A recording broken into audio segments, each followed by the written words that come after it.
Awesome, awesome. Are you ready for your first ever DE cast?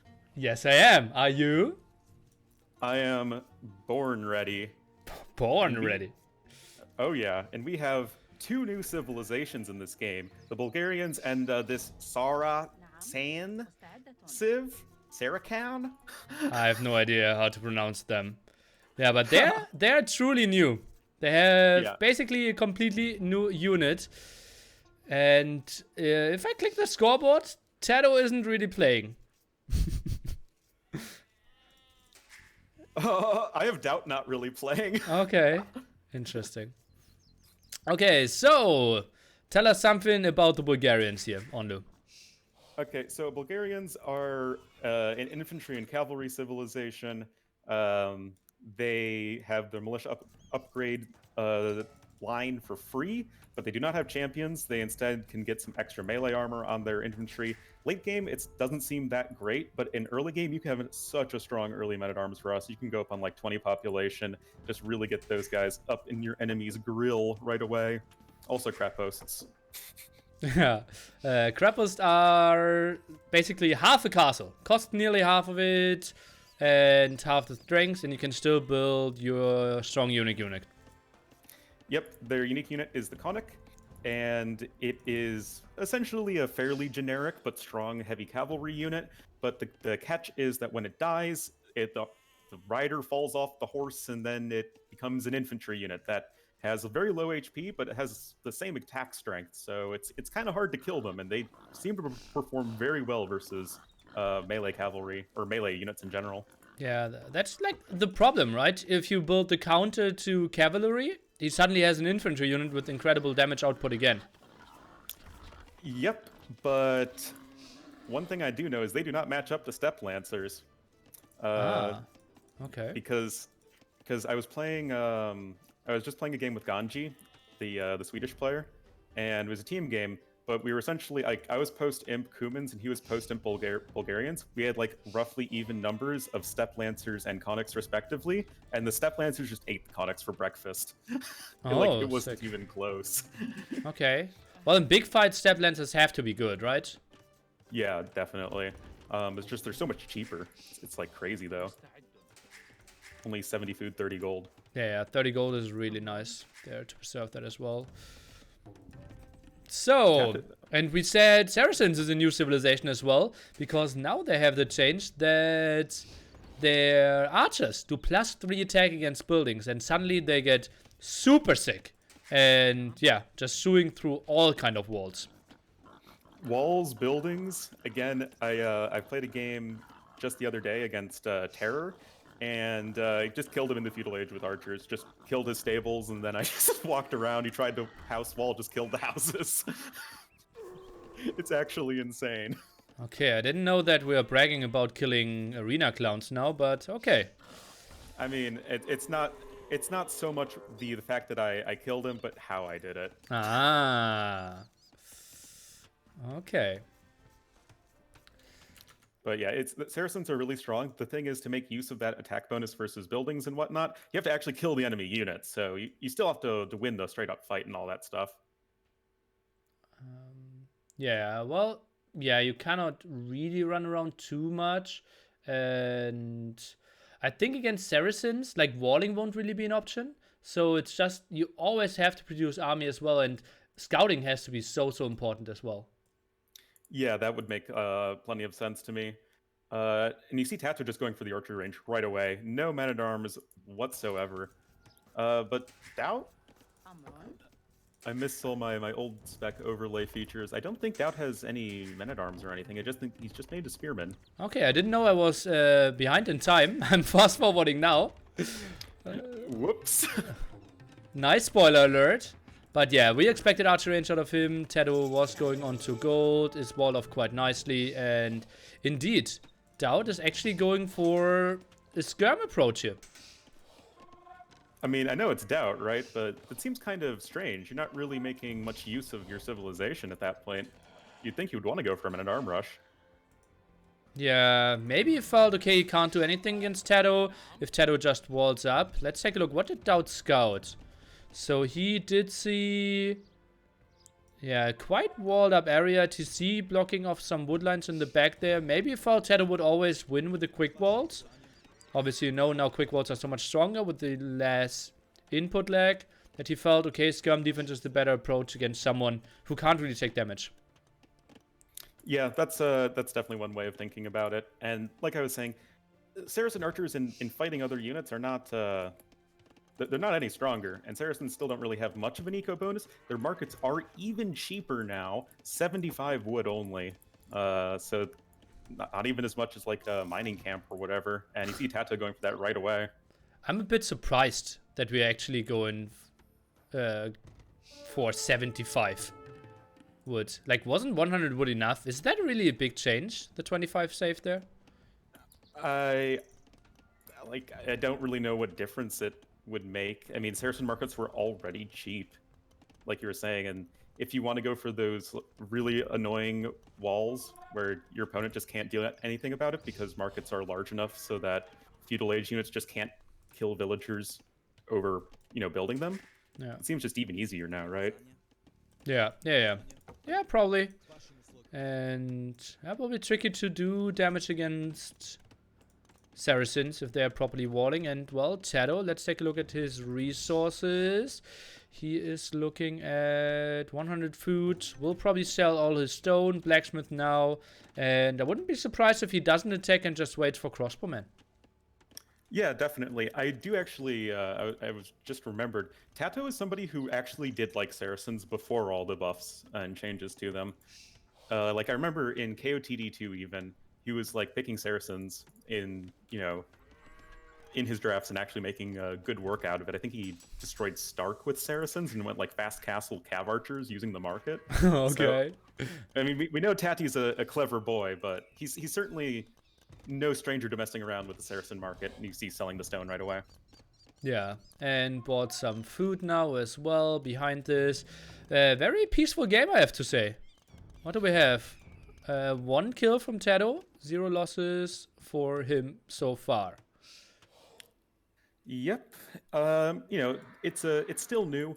TaToH and DauT have certainly played games on DE before, but it's still a new platform, kind of trying to get used to all of it. TaToH just now clicking up to Castle Age and pause. But I guess they just want to take a bit more lackadaisical approach to the early game. Yeah. Maybe defend some more, and let's think about it. So, TaToH, yeah, he can break walls quite easily, and DauT's walls won't stand a chance, so he needs to go for some skirmishes. What is DauT's plan here? I think he doesn't have enough skirmishes. He is only sitting at 500 food. Honestly, this could be a 20-minute game. Yeah, I'm not really sure what's going on with that. TaToH doesn't have any blacksmith upgrades, but he has the blacksmith, itself, so he can just get fletching as soon as he can afford that. You can see he has 12 villagers on gold, so you can see he's going to be abusing the market a ton. And I think he'll be able to like min-max his resources, so he'll be able to afford crossbow and bodkin arrow when he hits Castle Age, I think no problem. And as you're saying, DauT's just gonna, I think, die. Yeah, those walls won't save him at all. What's the military count at the moment? We are looking at 9 ranged units against 6 ranged unit. 1 range by DauT. And TaToH, he will probably add a 2nd range pretty soon. Yeah. How do you see the military counts and stuff like that? If you know where you select the players, and then there's a sign right next to it, and that scrolls through the overlay. Oh, okay, yeah, I see. Thanks. Still getting used to all this stuff. Yeah. But yeah, as you were saying, okay, so DauT's now adding in his stable. Bulgarians do have strong cavalry. They have all the way up to paladins and hussars, and they have the cavalry unique unit, and then on top of that, their Castle Age unique tech, I forget the name of it, but it allows their scout line and conics to attack 25% faster, which is very good. But like you need to like not die in 20 minutes for that to really work out. And I don't see how he isn't dying. Now 11 units against 6. It will be crossbowman. DauT, he has 5 on gold. That will be no big knight spam. And skirm numbers, I think they're not really on the horizon. Yeah, TaToH, I mean, he's just working his way up to Castle Age. Honestly, this game might end as TaToH hits Castle Age. Like, DauT's about to get Saracened. Yeah, I think he will break the walls, then move in on the wood line, and then the game will end. But yeah, That doesn't even have fletching, Nilly. oh god, not a single upgrade there. It's on the way, but look at that. Through the walls. DauT is Might have only made a only ricochet. 52%. Oh, this is not great. DauT does have fletching in time, but he had to cede control of the high ground to TaToH, and it should just be a matter of TaToH getting Castle Age and getting those Castle Age upgrades. DauT's trying to force a fight still. Yeah, but uphill without the defense upgrade. Soon TaToH, who is now advancing to... Is he only now advancing to Castle Age? No, he's in Castle Age. Oh, yeah. Yeah, but just arrived, I mean. Okay, let's take a look. The fight, it's looking better for TaToH at the moment. Suddenly, 3 kills for him, only 1 loss. Yeah, that's pretty solid. Did lose his scout. Is going to need to wait just a second for Crossbowman to finish. But okay, he's only just now starting Bodkin era. Was only just then able to afford it. But even so, he is able to outrange these skirmishers. Thankfully for DauT, though, he did grab the +1 defense. And well, you know, DauT's not dead, and he made it to the Castle Age. Yeah, so way better defense than at least I would have expected. But lots of low HP skirmishers here. That's not really a fight he can take. He has the +1 defense for his knights. Now queues up some, continues to go for skirmishers. TaToH will stay on mass crossbowmen though. Yep, mass crossbowmen all day long, and University Ballistics coming in as well. This is a 100% 1 TC play. Had to sell his stone to get up to Castle Age so quickly, so not going to be able to throw down extra TCs very comfortably. And yeah, I mean, DauT doesn't have elite skirmisher on the way, so that's going to be a little bit of an issue. And now that Bodkin is in, Ballistics is going to be in just a second. Yeah, it's looking really bad for DauT again. 8 to 3 KD, skirmishers super low in HP, now trying to take a fight, but all of them should probably die. TaToH's now diving in. Yep, TaToH's diving in. Still has a few crossbowmen to deal with the leftover skirmishers, but now Ballistics is just about in. DauT has released the Knights, but they only have +1 defense, no bloodlines at all. I guess he might still get the TC up, but this is already just such significant eco losses. Oh, 3 villagers down, make that 4 now. And TaToH's probably going for number 5, which he can't get. All the army is cleared up for now, but TaToH with a significant villager lead. Yeah, that is 37 to 30, a 7 villager difference. And now TaToH can kind of do whatever he wants. Looks like he's still going to be churning out crossbowmen. But, yeah. Well, makes a lot of sense, right? Two archer ranges, has ballistics, still has solid numbers, so he goes heavily on those, even adding archer range number 3 now. Exactly, indeed. Notably, the team bonus still only affects foot archers. And so you can't get the full benefit of Saracen archery range bonuses versus buildings unless you're using specifically the crossbow line. So that's why he's not making a switch into cav archers, which would be a potential option for Saracens. Yeah, would have been, but as you said, the bonus only works for them. DauT now moving back, goes for the Siege Workshop, wants to get some hits in. Let's take a look. Both players should have superb pings, and I don't see big Mangonels hits coming. Yeah, that does seem rather unlikely. Skirmishers just going to be picked off from a distance. +2 defense is now in for DauT, though. It's still, I think, a kind of a rough fight to take, especially because Ballistics is in the picture. Maybe a Scorpion or something, but it seems still like a very rocky position for DauT. 2 TCs means he will eventually catch up, but he's still got a ways to go. Well, he was 7 villagers behind, and 2-3 minutes later he's 6 villagers behind, so couldn't really keep the TCs running, and TaToH is now just camping the hill and will try to kill the Siege Workshop. Yeah, this is Saracens.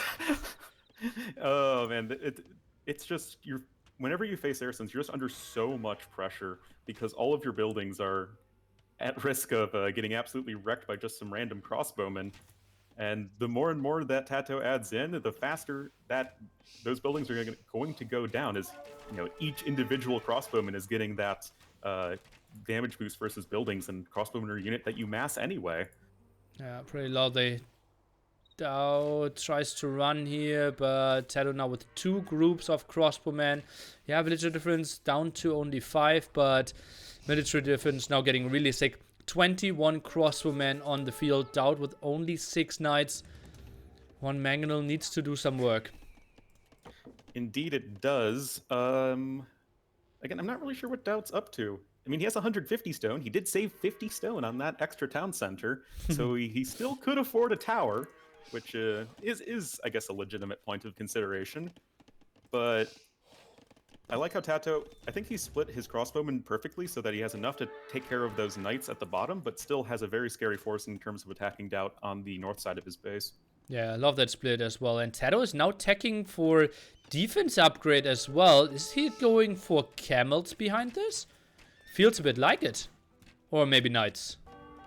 Knights, camels, anything I think is going to be just fine for him. He is adding on an additional town center, so he's not going full YOLO aggro mode. But DauT has essentially caught up in villager count, and DauT is going for that 3rd TC himself.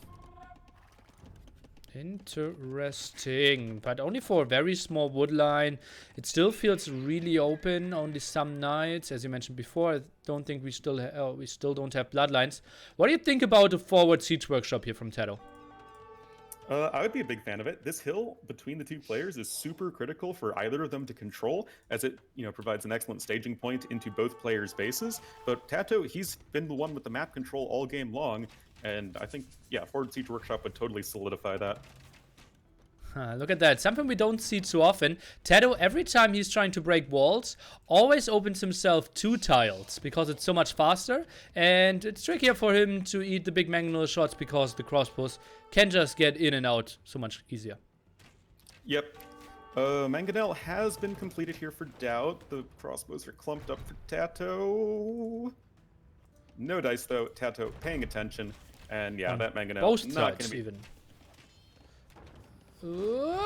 Oh, will it go down to the left hand side? No, DauT saves it. Hello. Look at that, 30 HP. And on the other side, DauT misses that one. TaToH.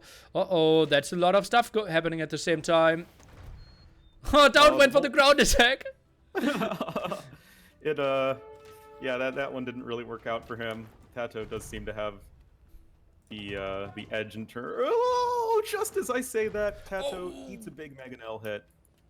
That one was pretty brutal. Yeah, TaToH should just send 1 crossbowman, gets the 2 shots done, and easily kills him with 2 HP. Now they go at the left-hand side. Crossbows on the hill. 1 knight, 1 camel, trying to snipe those Mangonels here. And I should be successful in doing that. I mean, TaToH's had control of this hill. Still no bloodlines for DauT, so just has that HP deficit. But there's still 1 more Mangonel left, and TaToH seems to be struggling to get to it. And there was a decent Mangonel hit for DauT. But the Mangonel is now going down behind it, and DauT, well, he has some knights now, and it feels like he's clearing this up, honestly. That's a way better defense than I would have expected, and he's only 1 villager behind. He still does have to worry about the crossbowman coming in on the right side, but he does have a Mangonel ready and waiting. So, yeah, this is honestly a pretty decent fight right now for DauT. He's still got several knights running around. TaToH's knights are just 1 defense upgrade behind, so it's not like TaToH's knights are that well upgraded. And once you really start to lose that crossbow mass, you really start to fall apart, because it's just so hard to rebuild up that large number of crossbowmen. True. Even with 3 archer ranges. How are resources looking? Is anyone looking towards Imp at the moment? Some wood, stone. TaToH's floating a lot of resources, but not really food to go up. Yeah, of course, when your economy is so heavily situated to go for archers, you don't really have a ton of food income, and now he just is trying to get up to 3 TCs. That's going to be eating up a lot of food as TaToH tries to recover in terms of his own villager count. So he's still going to be a little ways up. Maybe he can make some Saracen market magic work. But what I do see for TaToH is around 500 stone in the bank, so this could be a forward castle on this hill very soon. Okay, apparently I didn't have the proper speed all game long. What time are you at? 29:39. Okay, I'm at 32:30 now. Okay, we have a big go here. Mangonel is getting sniped, and maybe you can fast forward as well, but maybe not too much. And maybe I will mute myself for Discord for you. And so Castle is going up here. And No, I'm closing in on 32 right now. okay. And Castle seems to be going up here. I don't see too many villagers behind this, though. TaToH, there's one at the top still working away. 4.6k. Villagers are coming over trying to get that villager to bug out. It's not really right-clicking. Can he get the castle up? I think it's only 1 or 2 more hits. TaToH, you need to right-click the castle. And the villager, oh, gets it up! Oh, just barely. DauT and castles, man, he just doesn't seem to have the best luck on either side of the castle building equation. And that's GG. Oh, sick.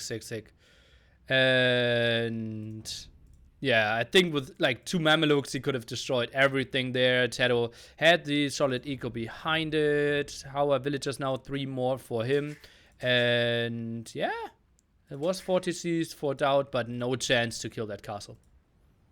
Yeah, it was in just too strong a position tactically. DauT never even taking any stone this game, and TaToH's going to get up to Imperial Age faster. He's going to start with the trebuchets, and at that point, things are just way too far out of control. Yeah, agreed.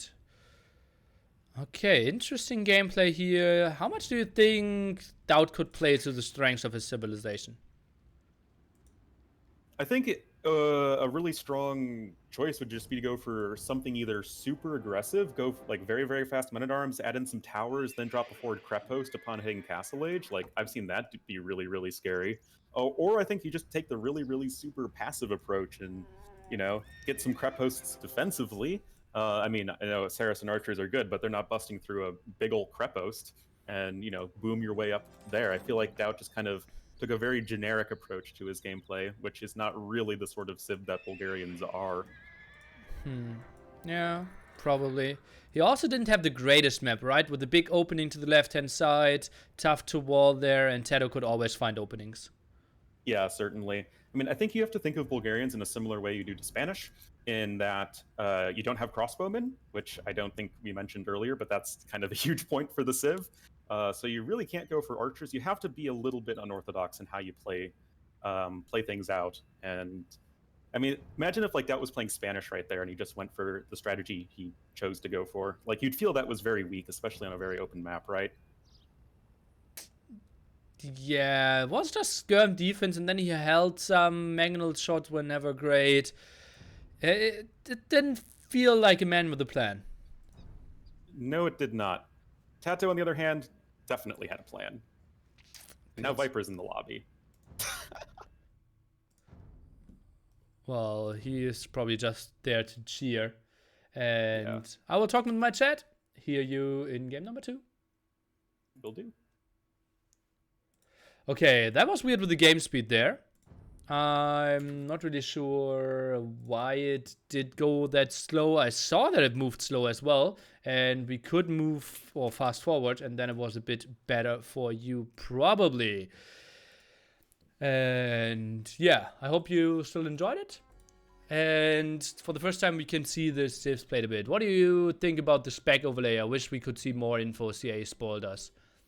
This is not the final form. Obviously, this is really bad at the moment. Yeah. Do you know what has caused the replay to run slower? Probably 1.5 versus 1.7 speed. What are you selected in settings game tab? It is 1.7 at the top.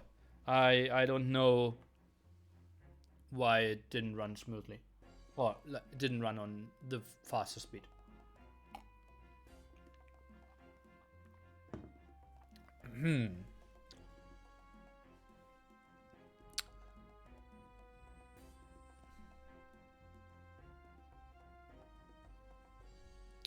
What way to start with small base? Ah yeah, Empire Wars. It's feudal age start with, I believe, like 25 villagers and already a small base created. So we are as if we just skipped the first 14 minutes and no attack. That's what I would say it looks like roughly.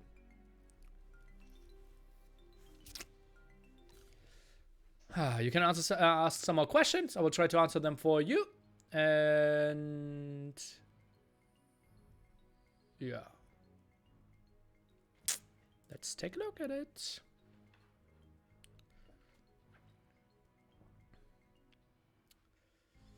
Island next. No idea what good civilizations we could see. Koreans could be pretty sexy. Obviously, we still have Vikings as a good option. Yeah. How Saracens do against Stonewalls in Arena? Just chewing through them. At least that's what I believe. Searching for games. Still nothing here. Did they start? Okay, they still didn't start their game. So we still have some time to fill.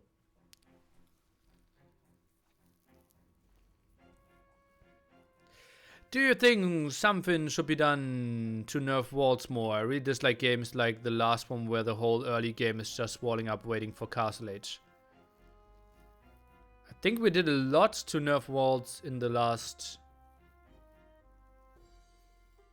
years. And I think this was due to the civilizations. Yeah.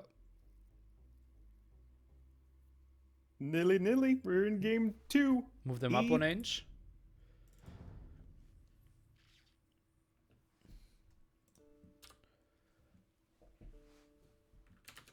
Are we? We are. Okay. We're playing islands, I think. Yeah. Yep. So TaToH winning game number 1, looking with a really cool, clean game plan for the new Saracens. But now we're with 2 of the other new civilizations, the Lithuanians and the Cumans. Oh boy. What do you... TaToH already with an alternative start here. He is indeed playing the Lithuanians, and they're starting with 150 extra food, and therefore he sent 3 villagers on the sheep and then 3 villagers instantly on wood, and he will be able to get out his fishing ships very early. Yeah, God, this guy is too smart for me, Nilly. I didn't even think about that. Like, because you can sustain villager production, with all of that extra food for, at least a little while you're under villagered for, what you would need to have constant TC production. And yeah, TaToH can, in some ways, use that extra food to translate to extra wood early on. Kind of like how Britons can send a villager to the lumber camp 1 villager sooner because of their sheep bonus, but this is like even more exaggerated. Yeah. So I'm not really sure what's happening with the speed here. Like, what time are you at again? It just feels like it's 250. Okay, I can go fast forward. Like, I'm at 3:30.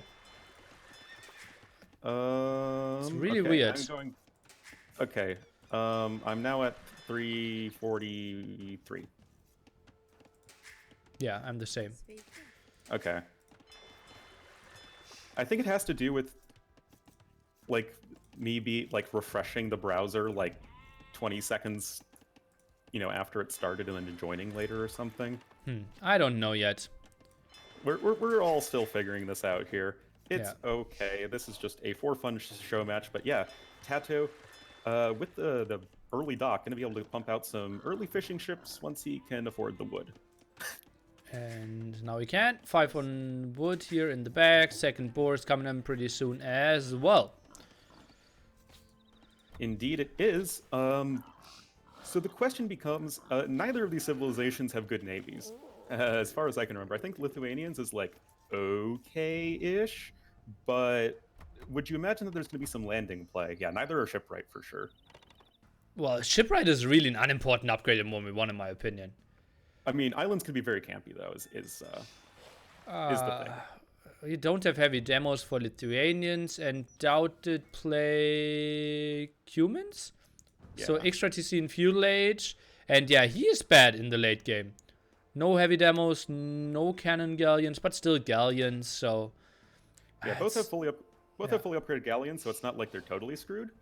But because neither of these civs are, I guess what you would call like traditionally strong naval civs, or like Italians or Japanese that can really get up in your grill and end that game early, I feel like this is going to sort of lend itself to a more campy style, unless they go for some crazy landing. Maybe DauT could be the one defending his landing quite nicely, though, if he goes for a second town center in Feudal Age. I see a beautiful spot between gold, stone, and wood here to the right-hand side of his lumber camp. Ooh, that is like, that's just crying for a town center, man. It is destined. But yeah, I mean, it's what makes Cumin so strong. It's definitely the civ that is the most controversial of the new ones, as their economy is just so crazy. Like, you can be at the 25-minute mark and be a good 15 to 20 villagers ahead of another civilization. Yeah, that's just super scary for sure. And well, DauT is going for the defensive dog. He is playing Cumans, and my chat just told me they do not have Bracer though, so that could be interesting if we go into a Galleon War, for example. Oh yeah, I forgot about that. Yeah, Cumans do not have Bracer. That's kind of the biggest flaw in their tech tree. So yes, their Kipchoks are really strong. It's the essentially mounted Chukonu, but you do have a certain amount of limited range that, you know, civ like Mongols or, you know, especially Magyars would have over you. But still, TaToH is going to be our first player up to Feudal Age, and he's got 4 fishing ships, which I think is, yeah, DauT's only on 3. And both going for a transporter while going to Feudal Age. So we will see the double landing here. DauT, actually, where does he have his transporter? Okay, cute behind the fishing ship. So his landing will be way later. Yeah, it will. And it seems like DauT just is a little bit slower to get running. I guess, I mean, because Cumans don't have any sort of Dark Age bonus, right? So the fact that TaToH had something, was able to make use of it, seems pretty good. And he is landing, interestingly, way on the other side of the island from DauT. Let's take a look if DauT can see that at the moment. It does not look like it. DauT is still not on gold. Did not go for Loom. And I think that should be even a scout landing by him. Yeah, looks like it. TaToH, I don't think has... Yeah, TaToH has 0 villagers on gold, so it's certainly going to be for a scout landing. Or, Nilly, because it's Lithuanians, maybe we could be seeing some sort of trash spam a la Byzantines.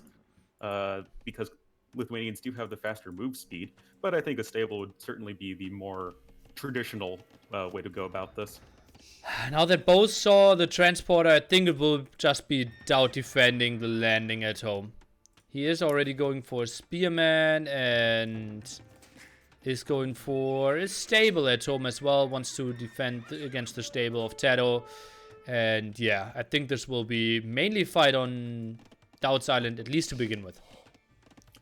Yeah, that does seem to be the case. As soon as DauT, though, can afford that second town center, I would love to see him throw it down right where we were talking about earlier, because it's away from TaToH, so it's going to be safer in that respect. And, I mean, what is TaToH going to be able to do to stop that, right? You can just go for such an insane economy. I think TaToH should maybe land and build a tower at the right-hand side, where the relic is now. That would block the perfect TC spot that we are talking about so much, and also give him a lot of control, gold, stone, and wood block then. Yeah, I mean, it seems unlikely that he would be able to get a tower down before the TC goes up, but if he can put one behind the wood line, that would still be super sick. DauT has 2 lumber camps there. TaToH's just transporting over some spearmen. So... Oh, and he's building the TC where we wanted it. Yeah, this should just be a sick economic play here for DauT. Also, you have to remember Cumans have the faster movement speed on their cavalry, so they can chase down straggler scouts or whatever from the enemy. Oh, okay.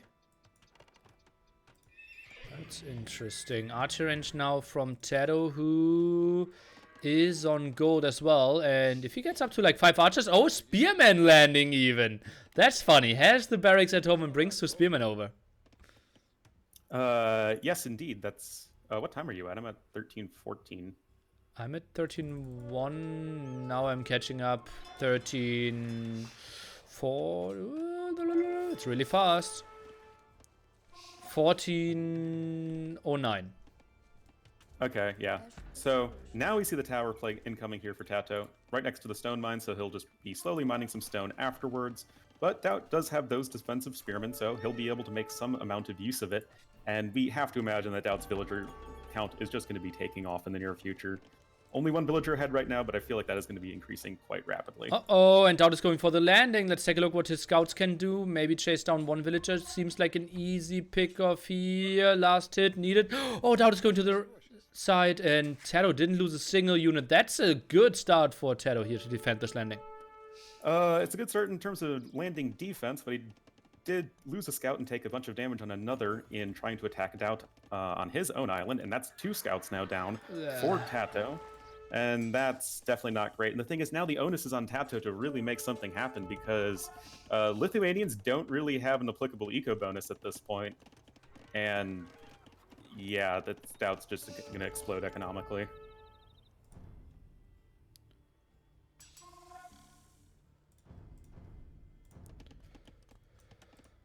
Blacksmith, though, for TaToH. I guess he's just going to try and get fletching, but this seems not that great.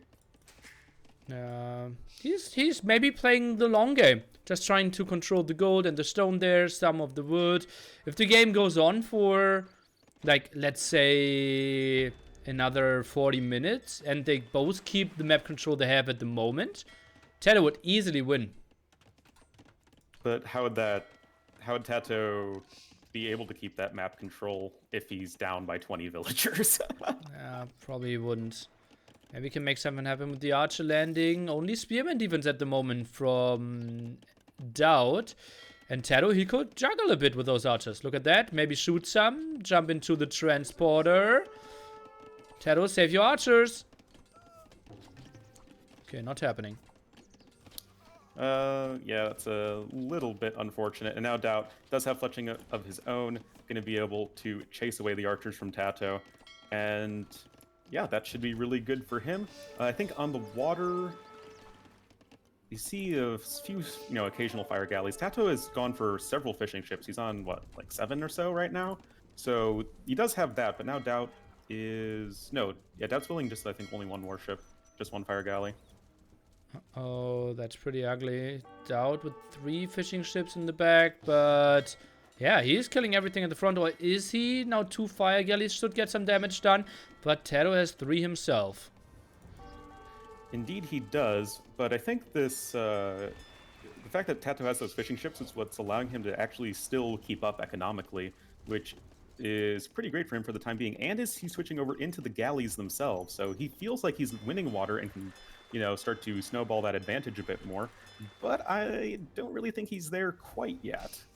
Huh, it's a truly interesting choice. So he has fletching, that obviously helps out. He is going for dock number 3, has some fire galleys, but yeah, I also have to say, it feels like if DauT just continues to go for mass fire galleys, he can break the small galley numbers.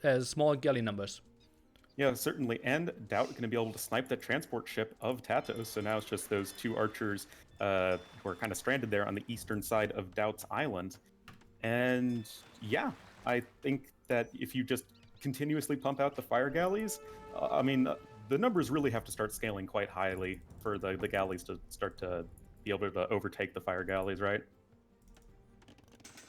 Yeah, and you need to be active with micro, which he should be doing. And oh boy, on the way to Carthage now. And well, war galleys will obviously shrek fire galleys if we get into that scenario.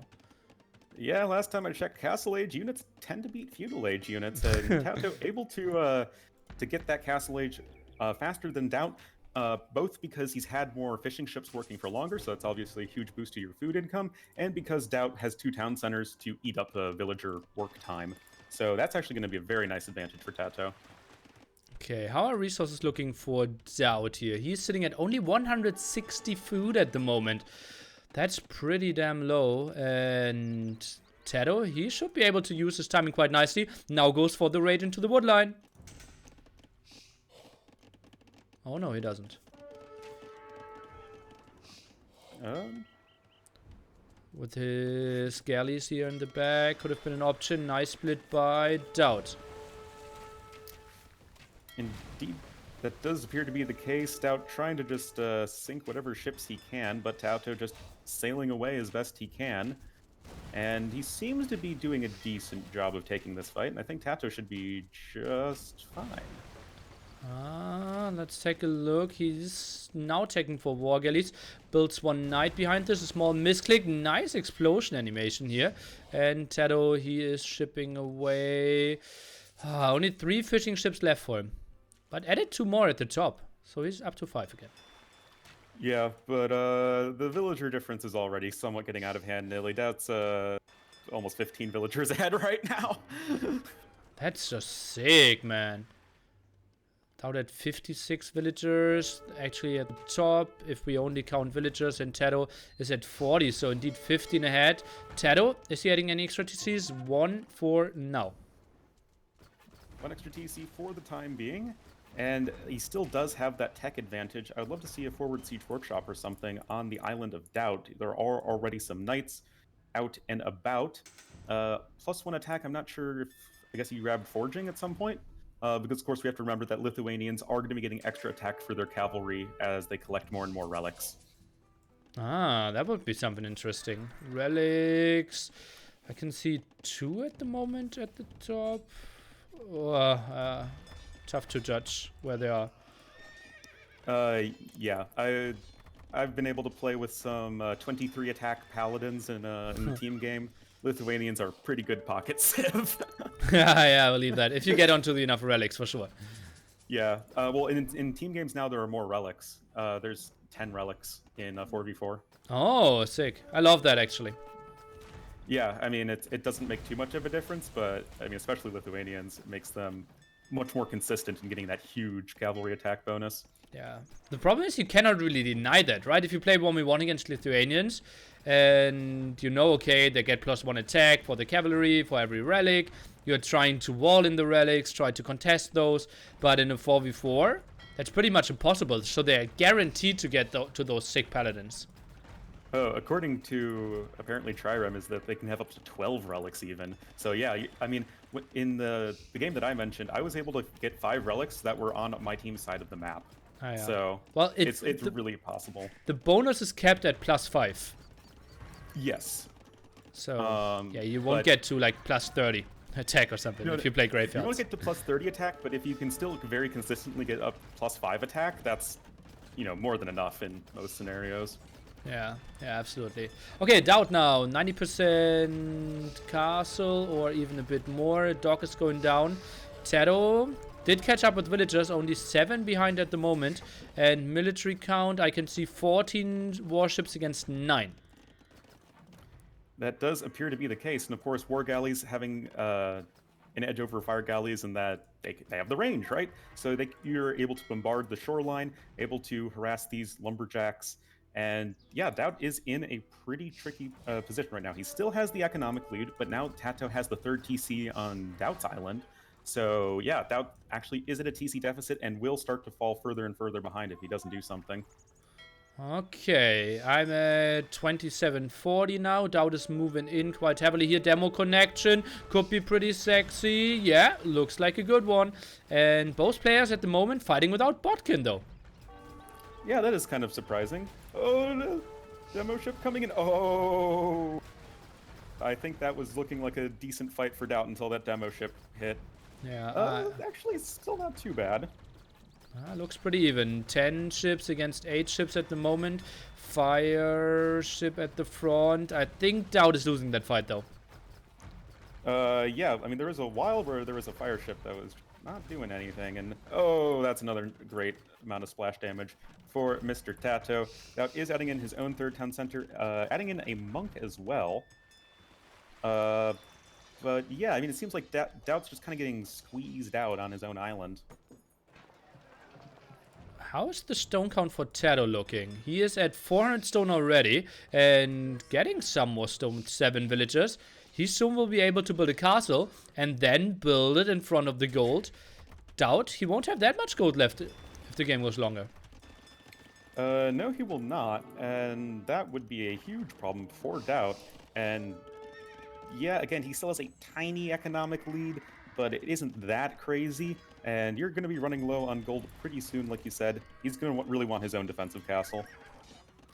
Okay, he has some villagers on stone of his own. As we can see, 8 on stone, 460. And to me, it doesn't feel like who wins water wins the game. It feels like who's getting up to imp a bit earlier. Yeah, it does seem like it will be down to a Treb war. That seems like a good way to potentially close out the game. Also, TaToH grabbing gill nets, always going to be really nice to make your fishing ships that much more powerful. And TaToH, I mean, has the advantage on water. Both players do now have bodkin, but I think TaToH is also going to have the faster castle, so this is just looking really good for our blue player. Yeah, lovely spot he put himself into. Some archers not really being used. His knight raid didn't do too much. It feels like DauT too well defended there. Goes for more docks. Even built by 6 villagers. That's a bit surprising to me. Yeah, that's a lot of emphasis on trying to take water right now. I feel like DauT, you got to make sure your own house is in order first, so to say, because TaToH's just continuously building villagers on your island, and that means that, you know, there's a castle very likely in your near future. Well, he started the castle now. I'm at 32 minutes 5 seconds, and the castle absolutely unanswered. Will block some of the farms, not with the most food, and I have no idea why DauT is sending his army over there. We'll actually get some hits from the castle pretty soon. Yeah, that seems rather strange. No real way for you to deny that. I mean, DauT doesn't really have a space problem, but it's more of a resource problem in the medium run. And yeah, taking some arrow fire from the castles just seems kind of needless. Oh, also ships clumping up. Boom. Oh, the demos. Oh, they were so good. And yeah, fast fires going down there at the front. TaToH is taking a really good fight. This looks like a 2-0 to me. Yeah. I mean, TaToH really just seems to have an edge over every possible aspect right now. TaToH is not close to Imp, though. DauT is a little bit closer, so maybe that can be one way for him to get back in this game. And I guess it just ended. I guess it just ended as well. GG, we didn't read the player chat there, but yeah, DauT had to call it. He saw water was gone, the castle was there, and TaToH didn't look too shabby by when it comes to cleaning up. Well, actually, 200 food, 300 gold. DauT could have been earlier, but lost the water, lost so much control. I think he had very, very little chances of winning this one. Yeah, and where do you think this went wrong for DauT? Do you think it was just taking bad fights on water and that kind of snowballing out of control? The dock in the very corner. You have guaranteed 1 or 2 deep fish, but mid-feudal age, that's basically nothing anymore. So you need to go to the side. If he had docked at the right-hand side, it's still defensive and he could have done something. I felt TaToH simply won by having 7 to 9 efficient fishing ships and DauT 3 bad ones. Yeah, that's I think an excellent point. I mean, it just the castle age difference was just massive, and it meant that DauT lost so many warships in the feudal age. TaToH was able to get some knights in, and yeah, that was a definitely big deal for TaToH, and just completely controlling the flow of the game. Even had more resources, castle age timing, 4 minutes difference. And yeah, TaToH, I think it was a really nice use of his civilization. We saw the different approach here and a lovely execution. Oh yeah, just what you would expect from TaToH. I'm just interested to see what he cooks up next. He's done 2 cool things with the new balance already. Oh, Empire Wars. That's going to be interesting. I will talk to my chat and then we will hear each other with the action settings.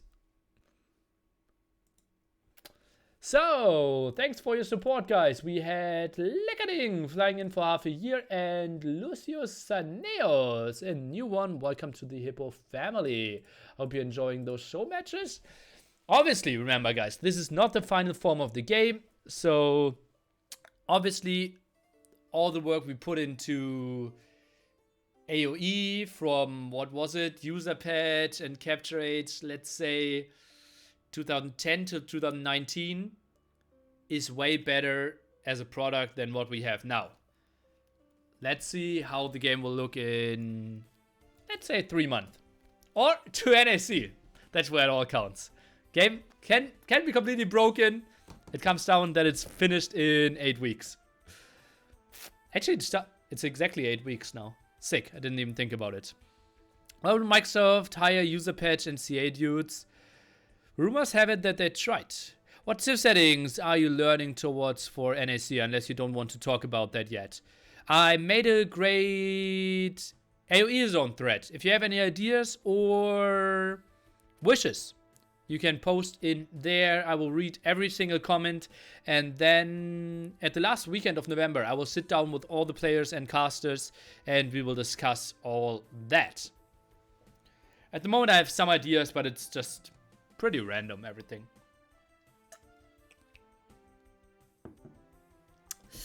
Yeah, obviously the game isn't really running in real speed. I'm not sure what speed it's running on. I felt like with me constantly fast forwarding, we got closer to what it was, what it normally is. When will NSC 3 qualifier start? As you probably read on AoE Zone, it's likely to start on like the 3rd of November. Or something like that. Like 3rd of December.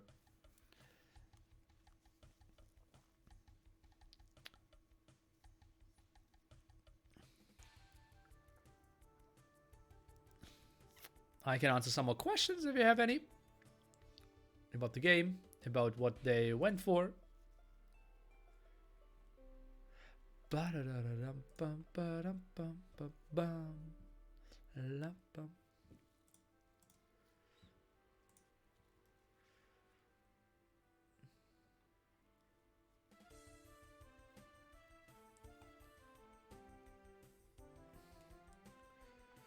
Okay, so DM tournament. Nearly update. You will be playing for this Jitba. Nearly, are you ready for your match? I wish you luck and hope to see you as Jitba after DauT with this title match. Why am I playing with this Jitba now? Okay. I'm playing against Jitba in the DM tournament after this show match. Did they change anything with water units? Not really, no. Lion, please remember only Monday is the day where we talk German here. Tuesday to Sunday we are talking English. We're going to play DE. HD version has not been played competitively for several years now. Or at least 1.5 years. On Viper, mixer game speed was normal in spec mode. Okay. Mixer has nothing to do with that. HDM is the most clowny stuff. Yes, it is.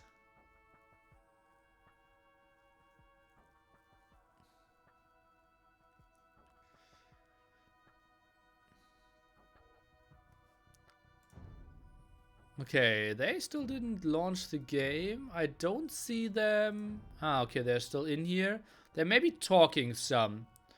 Winston's Waffles is in there. Let's read what they have to say.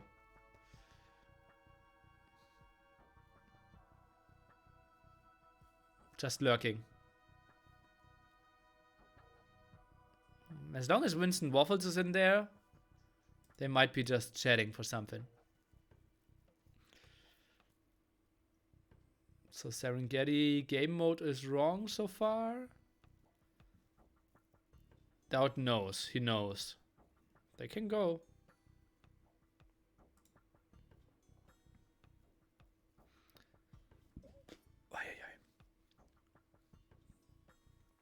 Partida DauT. Okay, now they go for Empire Wars. Coastal is the wrong map, but they will surely fix that. They had Serengeti selected earlier.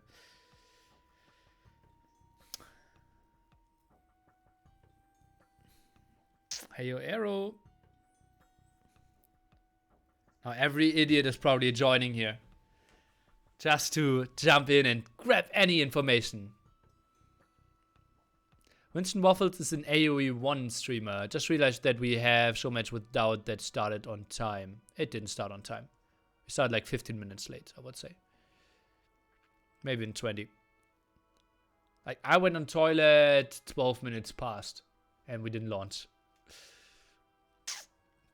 Won't happen at NAC qualifiers. I don't even know what I do to them. They have to, everyone who's late has to pay their flights. Or something. If they qualify. Or they will just get a prize pool reduction for the main event. That makes sense as well. They're not allowed to go to toilet in NAC3. That would be fun as well. I will give them some bottles. Give me some ideas, guys. NAC3 qualifiers. What should we do to people that are late? What game version is Empire Wars? We're playing everything on DE. They need to clean the apartment during NAC. Paragraph.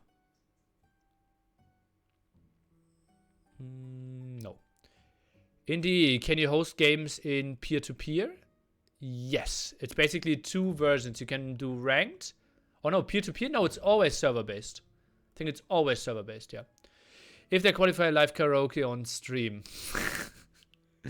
25 reduced max FOB. I think that doesn't work in the game, but it would be fun. Okay, they launched the game, I believe. No, they still are here. TaToH is going for Tatar. So, hill bonus plus 25% for him. There's also LAN option. Oh, interesting. Yeah, that's what I heard as well. That's probably what we will... Oh, I'm not sure. Will we use that for NSE? Depends on if we can use spectators. Henry Lee, what do you think if they add chat in the lobby browser? You mean here? That would be horrible.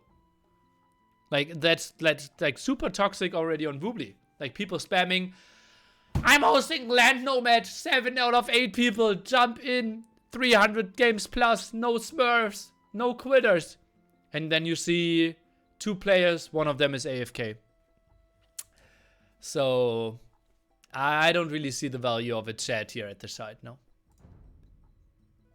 You have all and the here we are, Nilly. info here. Oh boy.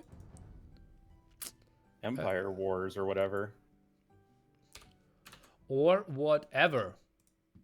So, Empire Wars. That's new. That's basically Clash of the Hippo. So, yes. Someone in my chat said that you start with like 27 villagers and some random buildings. Do you know anything further and would like to enlighten your good friend Ornlo? Well, it's exactly what you can see here. It's a blacksmith, a barrack. You always start with 3 or 4 on gold. I think 10 on wood and 8 farmers, 5 on berries. And yeah, you don't have to start in the feudal age, but that's the recommended setting. So this is super action-packed most likely. Yeah, certainly. I mean, these guys are going to be right off the bat. And yeah, I guess you don't even have to like send the villagers to the various drop-off points in the beginning. Like they already start right there. That's pretty sick. Indeed. 3 lumber camps and Serengeti means we have less gold, and we see, for example, DauT already pulling all the villagers away from gold. He wants to go for scouts only, pick the Chinese to have 3 extra villagers, but actually he doesn't. Look at that, both at 32 villagers. And like even then, I was talking about it with chat before the game starts. Like, you know, the one civ that you wouldn't want to play is Chinese because, like, even assuming that you get the extra villagers, it's just a tiny % increase, and you get all the you know downsides of having less resources. Like having 3 extra villagers when you start with 3 villagers is a lot, you know, better than 3 extra villagers when you start with 27 villagers. Yeah, agreed. So DauT somehow picking the worst civ possible. Yeah, it's still cheaper upgrades, right? They don't have the worst imp army, but yeah, he's not really using the bonus that he wanted to use for sure. Yeah, certainly. And then not even getting the extra villagers is pretty feels bad, man. Anyway, fight here on the hill. Look at TaToH. He is the Tartars, the TaToH Tartars. And he's going to get that extra bonus from attacking from high ground. Oh, yeah. Is that total 50% extra? It's plus 25%. So yes, in total, it's plus 50%. Okay, so it's plus 25% points, right? Yes. Okay. So we now have the blacksmith by TaToH and double archer range. TaToH didn't even know that he already has a blacksmith, so he goes for double blacksmith. Double blacksmith. But yeah, I'm sure this is the first time these guys have ever played on this setting, so not too surprising there. I already played this against TaToH. Oh, okay. Well, then TaToH has zero excuses, and that's just shameful. Okay, he's now trying to take the fight. Still has the hill advantage. Likes to take the fight, but DauT had the way better numbers here.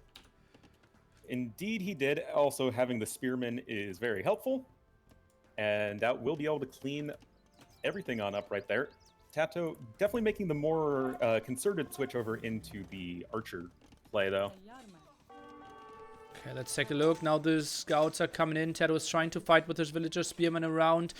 DauT is running for now. Wants to take the fight again, but shouldn't really find a kill. Yeah, it doesn't seem all that likely. We do see archery ranges coming in for DauT.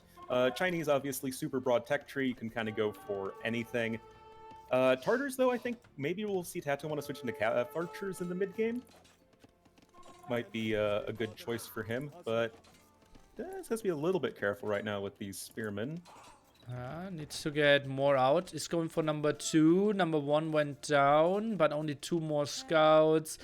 I would be surprised if TaToH loses more than 1 villager. I'm also surprised that he's not sending his archers in there. He has 8 archers very close by and not really using them for the defense.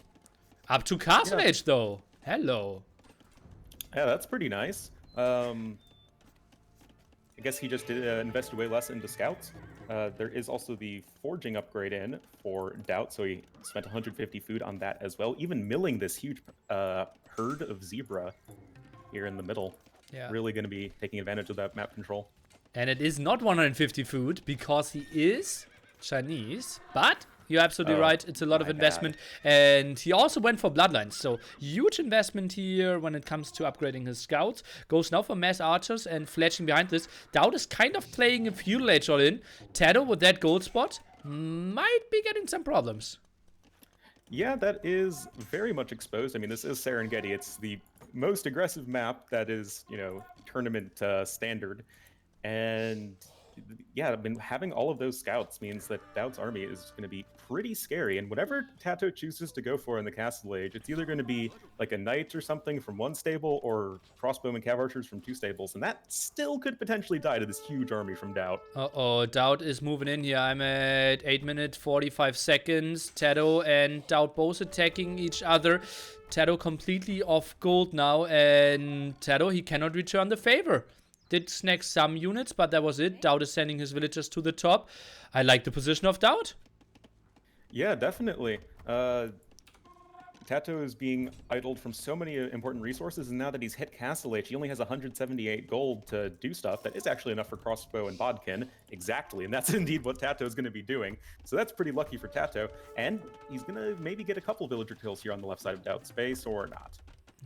Is being sent fast enough. DauT is now going for skirmishes for the defense. He's still deep in feudal age, though. Look at that. 300 food, 200 gold.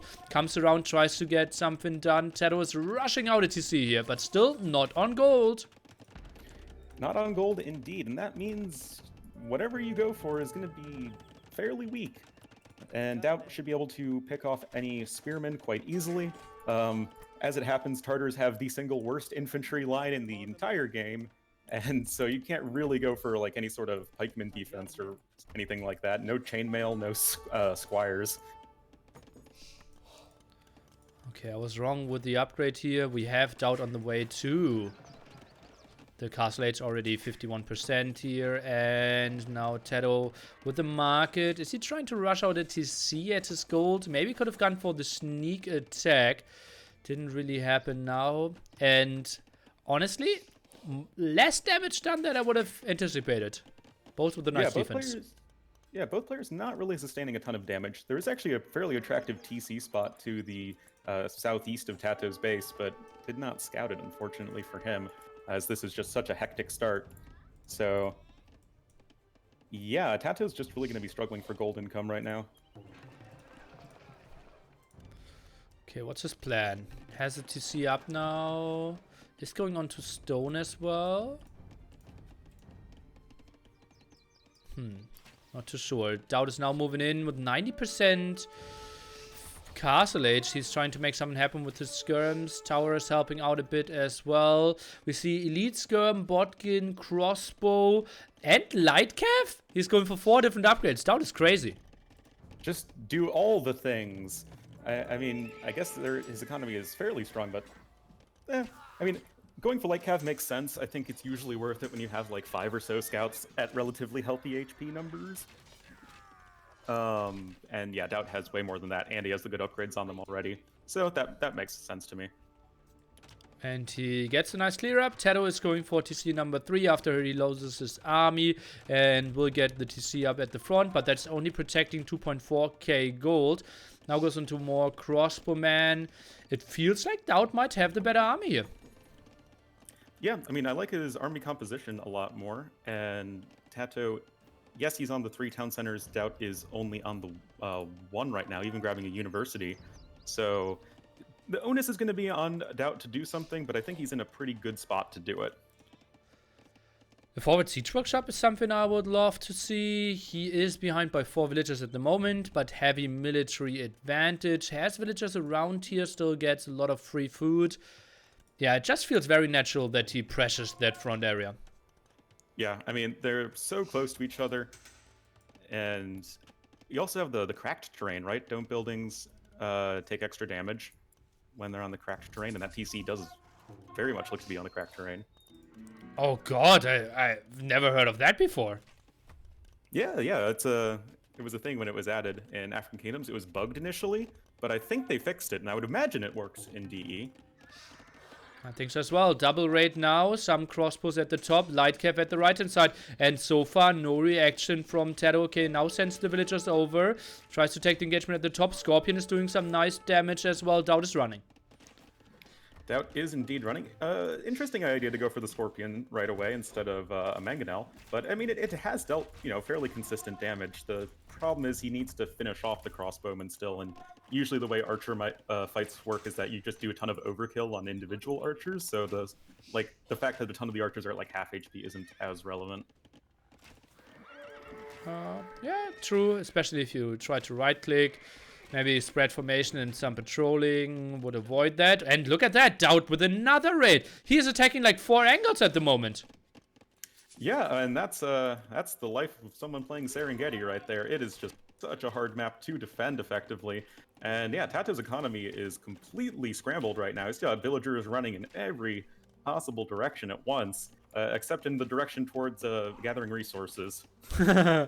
Okay, but TaToH is now in a good way to clearing up that army here. Let's take a look. Fighting uphill. Obviously, it's pretty neutral. Only 75 against 125%.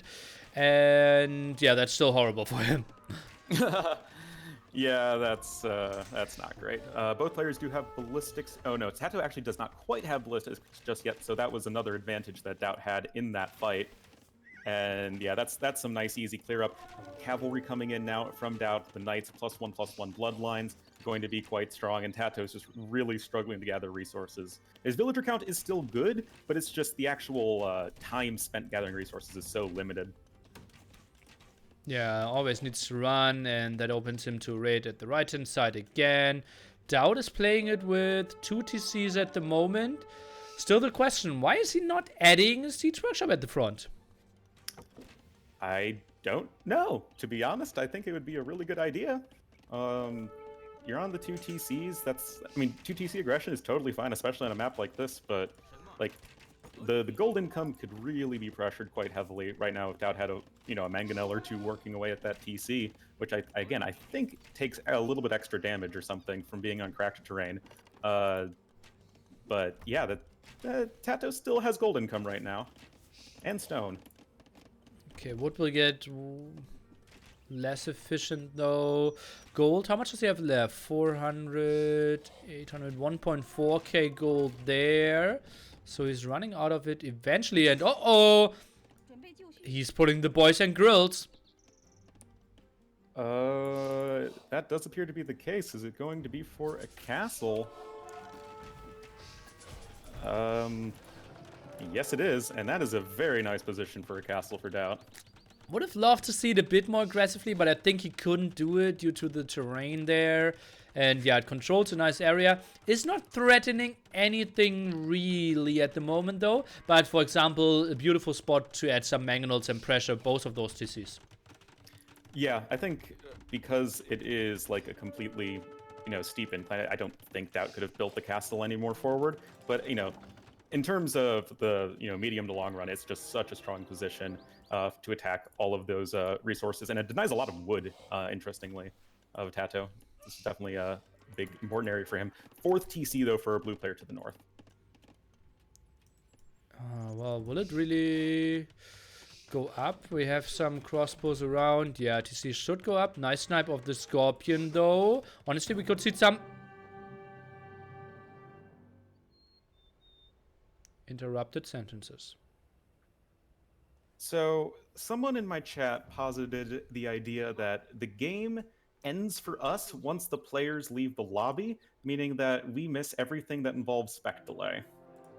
Like all of the time spent in spec delay is causing us to miss the last. That's why we never see the GGs. Okay. Yeah. And I think that might be a good hypothesis. Yeah, it could make a lot of sense. It's the same in Boobly.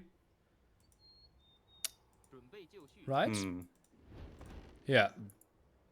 If the hosts leave the game... Yeah. Then, yeah, you're kicked out. Okay. Then I will go in and, like, how can we avoid that? Them staying in the game a bit longer? Yes.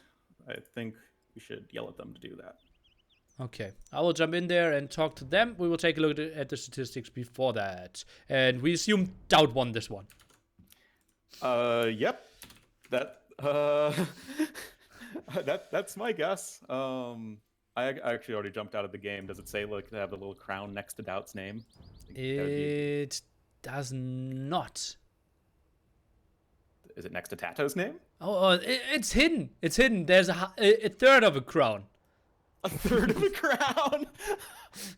DauT was in a good position to win the game. So, okay, DauT, you're in a good position, but the game is over. But we can't say you've won yet. So you're only at a third of a crown. Oh man. Okay, let me go in there and let's talk to them. Yeah. Lobby browser, and let me see if I can talk to them. Or if they even started the game. Or if they may be already in the next one. No, they're not. There isn't anything for us to spectate. Okay.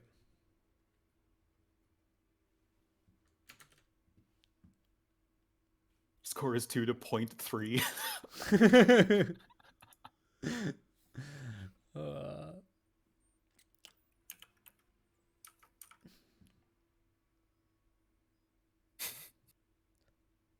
Let me mute Discord. Okay, can I get to them? Yes. So I'm jumping in there and trying to talk to them. Hey, it seems like it ends spectating once you go out of the game. Can you see and stay a bit longer? We didn't see a single GG typed yet. Let's hope that's enough.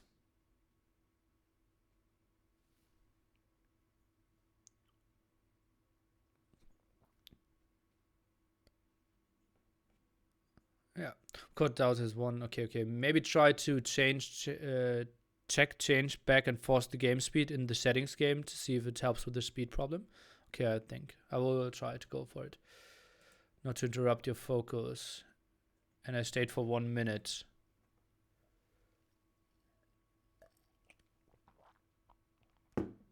Okay, now they will talk a bit about Empire Wars. I personally like it. Obviously, DauT didn't have the bonus of more villagers. That's kind of ugly for him. Yeah. It reminds me heavily on Clash of the Hippo. And I think it might be even better than Clash of the Hippo. because it allows you to go into more attack routes. The Hippo felt like scouts is a must, and archers are really tricky. You need to wall yourself more. Yeah, it's likely that I will do Clash of the Hippo with Empire Wars at one point. How can you read me? Okay, what I want to do? Okay, maybe try to change back and forth the game speed in the settings. I don't have that as an option, right? Where would I have that? Is that game? I think there's no game speed. Normal. That should be the right one. If I go fast now, let's see if that changes anything. They should be probably playing on normal as well. I will have spectate open now, and yeah. Maybe no GTs because they hate each other. No, that wasn't it. We will see Wolfhill. Will we? Game number 6? No. It could be 4-1. Highlands and City of Lakes. If TaToH wins both, we won't see Wolfhill. I will see about that. The speed is pretty interesting. And not sure how we can fix that.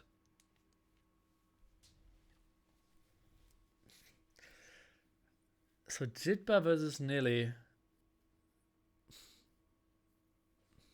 4-1 in the best of 9? Why not? That would just mean DauT is depressed and gives it up. That's at least what I would have expected.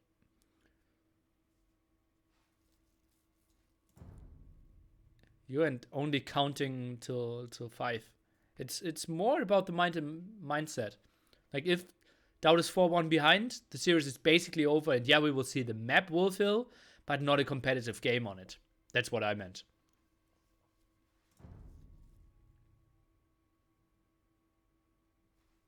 Yeah. Okay, yeah, maybe try to switch back and forth one time during the game to see if that helps. There were some problems like this during the beta, but of course it's possible that it will do nothing. I think it's very likely that it won't do anything. Yeah.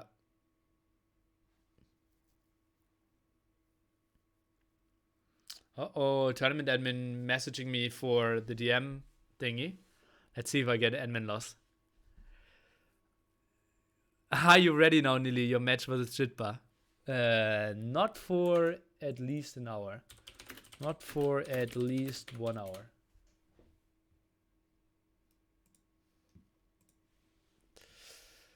Can you scroll down and show all server list? Here, you mean. Australia Southeast. Korea Central. Not the greatest pings. Brazil, South. West US, UK West, West Europe. It's interesting. Do I have the same UK West? What is that? I don't know. Spectate game. Oh yeah. Persians against Mongols. And we will hear Mr. Onlu.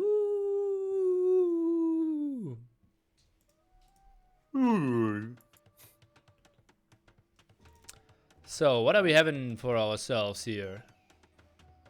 Is this one of the new maps? This is a new map introduced with Age of Kings called Highlands. And it's not just any map. It was my favorite map as a kid. Back when I was like 6 and 7 playing on the zone with like my dad and my cousin. I would always play 2v2 Highlands. Oh god. Oh yeah. It's I think one of the worst maps in the map pool. Honestly, it's super campy. And I predict people will so much tilt on this map because even if you are ahead, there will be a lot of wonder victories. And for now, standard victory is the default for DE. Why that's the case, I have no idea. I think it's great. So what do we have? Persians, they are completely new. Because their TCs now work faster from Dark Age, meaning you have more villagers and advance to Feudal Age a bit faster. Yeah, this was the change I've always wanted to see for Persians, and I'm really, really happy to see it. I've played Persian several times now, and they feel really, really nice on hybrid maps. You have the extra food and wood on top of your slightly faster working town centers, so it's just your starts are always so smooth and consistent. Um, yeah, it's just good stuff. Also, you have trash crossbows. Yeah, I tested them today. It's actually not too bad. They cost 50 wood. And obviously they're lacking bracer. But, well, they're better than skirmishers if you want to snipe down halberdiers, for example. Yeah, that was I haven't tried them yet. They're 50 wood, you say, not 70 wood? No, it's 50 wood. 25 normal wood and 25 from not being forced into gold. Oh, I thought it was like the Malay forced levy thing, where it's just the gold cost became food cost, or No. wood cost in this case. Oh, that's even better. I mean, yeah, it's just a better version of an elite skirmisher against everything except elite skirmishers. That's how I think about it. And janitors. Oh yes, and janitors, which now deal bonus damage against spearmen, which me and Trirem have been specifically complaining about decision for what feels like a year. Yeah, I think janitors were a bit too weak as well. Yeah, so that's going to be good to see. But in this game, not a new civ in any way. Mongols for DauT. No real changes for them, but should be a strong Highland civ regardless. You can get up to feudal age fast, take early water control, and in the likely event that this becomes a very campy game, you have the Mangudai and stuff. Mangudai and stuff. It's Mangudai actually water will be the more important thing, and we also take a look at the map generation. I think I only see 4 relics with 2 relics on either side. If that's intentional, then that's a big fix of Highlands, because it was so unfair so many times. Let's take a look. War block here. That's kind of unfortunate. So, actually, last night I spent around Ripville. I spent around like 45 minutes just testing boar luring stuff with T West. There are some weird, funky new boar mechanics, Nilly. Okay. Because you only need 1 hit to lure the boars now. Yeah. There's weird stuff like if you are getting lamed, you can use your scout to hit the boar once. And because that would be like the 2nd hit onto the boar, you can like steal the boar back and it'll like switch aggro. Yeah. It's always the 2nd hit actually forces the boar follows the one that does the 2nd hit. So if you still shoot twice, it's fine. Yeah, if you shoot twice, it's fine. But yeah, now you can like if you're getting lamed, you can just hit the boar, and then steal it back instantly, which I don't think was the case before. Like now, laming is almost impossible, really. Unless you hit the boar twice or something like that. Yeah, just like before. But you would hit the boar twice with your scout? No, you take 2 hits, right? You can hit it twice. Yeah, but like, you would hit the boar twice with your... You would have to hit the boar twice with your scout if you want to lame it, and you'd have to take 2 hits if you don't want the enemy to be able to just hit the boar once and then steal it back. Okay, I don't really understand that. But what I understand is that DauT has no idea that TaToH is on a very sneaky mission here and is getting a barracks up in a very interesting spot.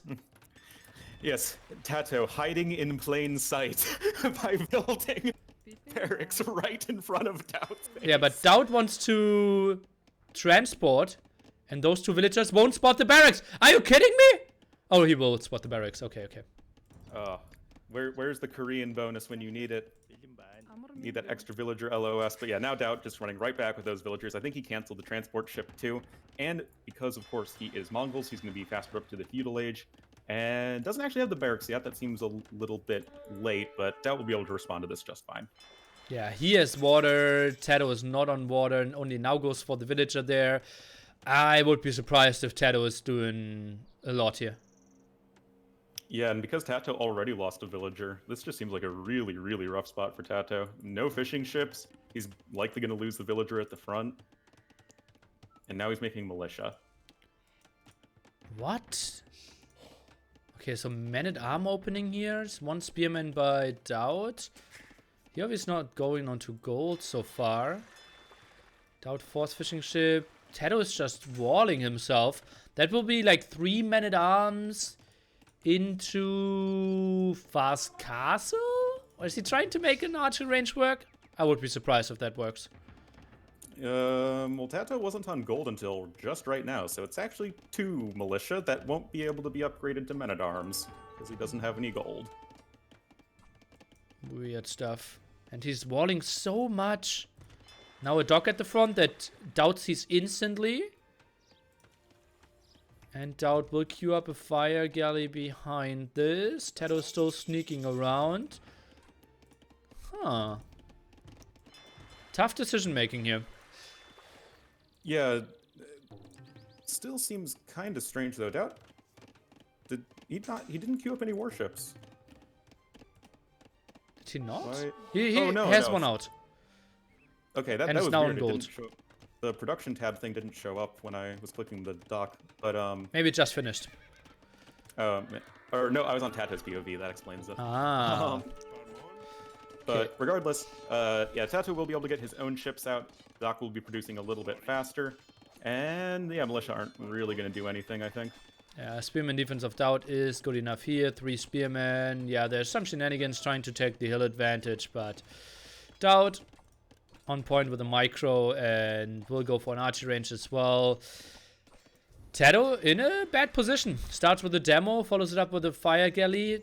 DauT must not underreact on water though.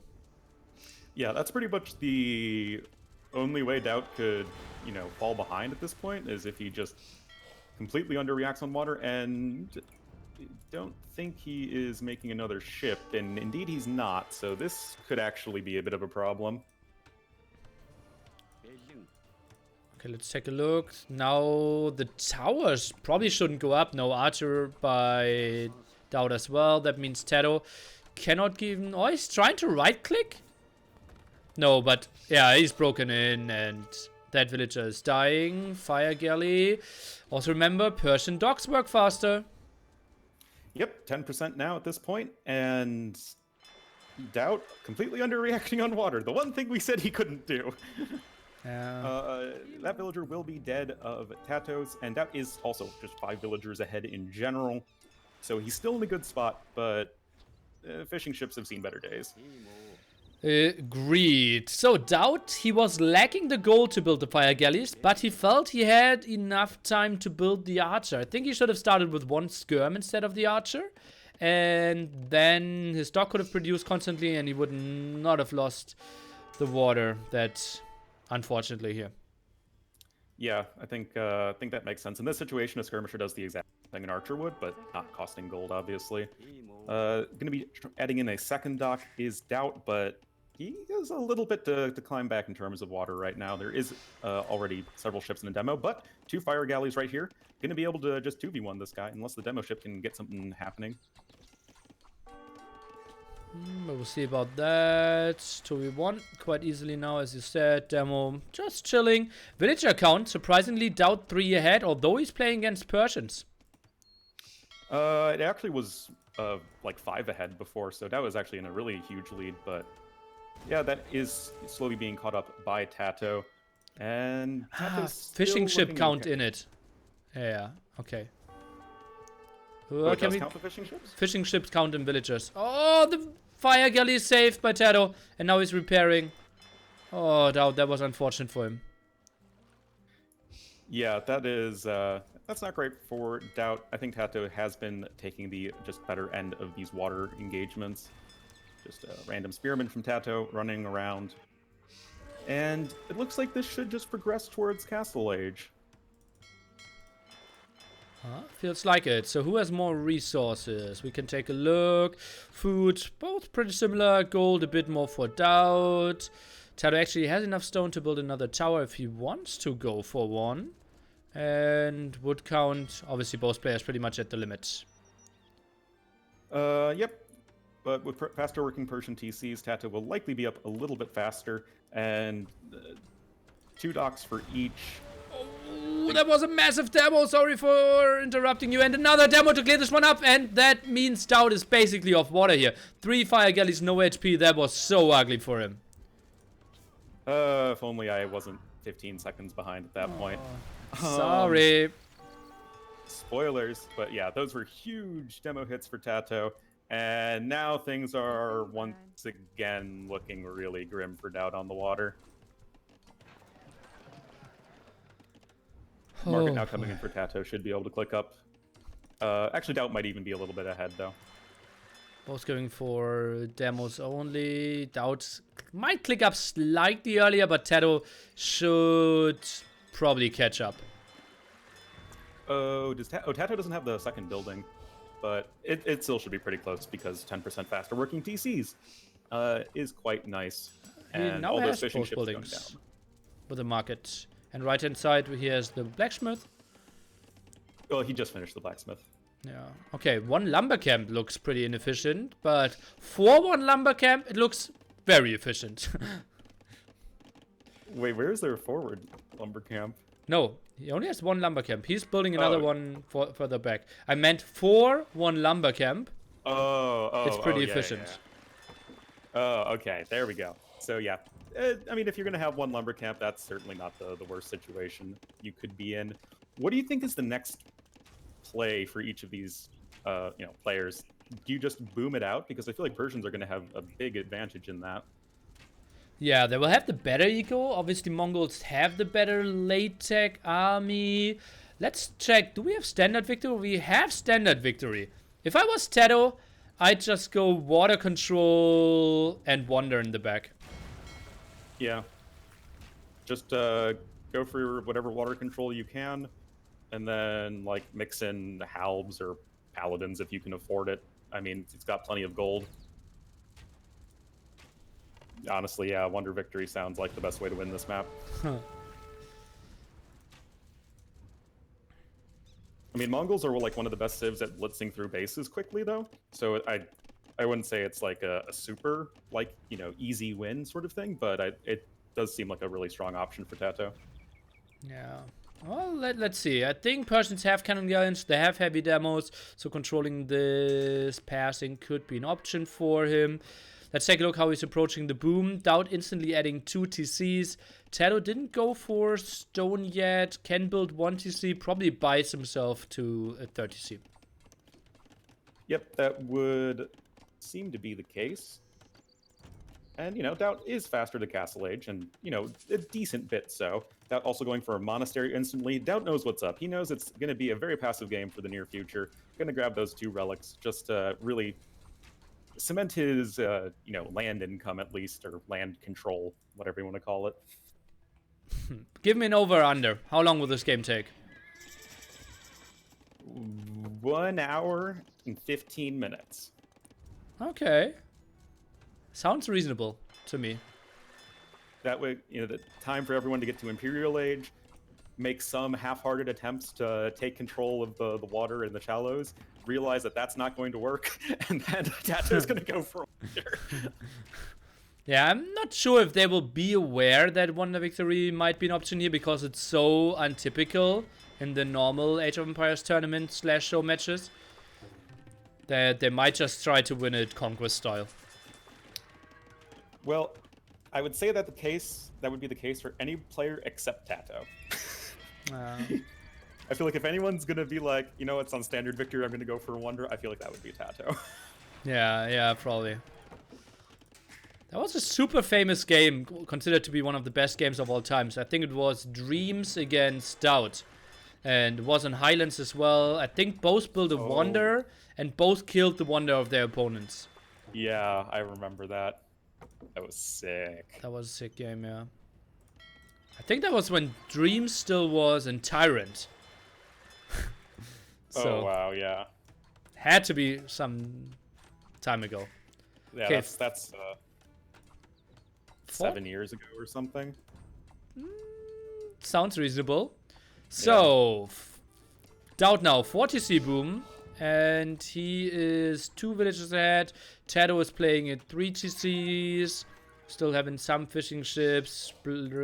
Spreading out his fire galleys. Now tries to get some raids in with the knights. Is he getting the conversion? Yes. Conversion against him. Yep. So not too successful there for TaToH, but not really the biggest of deals. TaToH still has control of the water, has added several fishing ships to supplement his economy, and that should just be a nice little bit of a boost for him. Also, I just noticed this version of Highland seems to have a lot more fish on it than default Highland normally does. Usually it's just like maybe 6 big fish total. I probably agree. It has a bit more, yeah. It's a tiny bit thicker as well. I would say like 2 or 3 tiles thicker than normally. Yeah, because I think the normal is like you have like the huge like terrain like brush thing in the scenario editor, and it's just like you do that across the map, but this is like that +2. Yeah. You know it's true. Hey, no. Okay, now he mixes in a camel, Mr. TaToH here. And I'm not sure if that's going to be a raiding unit, if he misclicked. I think he can't do much at the moment. Just play it out, play water, and then probably like Halberdier Ram goes. And from time to time, try to land with 3 traps and kill a castle. Should be the plan for TaToH here. Yeah, that sounds about right. I feel like all of the 2 knights and now a camel just seem like a half-hearted attempt at making something happen when you're just wasting your resources. And yeah, DauT just able to get some conversions off. Yeah, he lost 1 monk, but he's doing just fine. I believe DauT has both relics and TaToH has 0, so that's just a nice little edge for DauT as well. I think TaToH is now getting his relic as well, so both actually playing with 2 relics.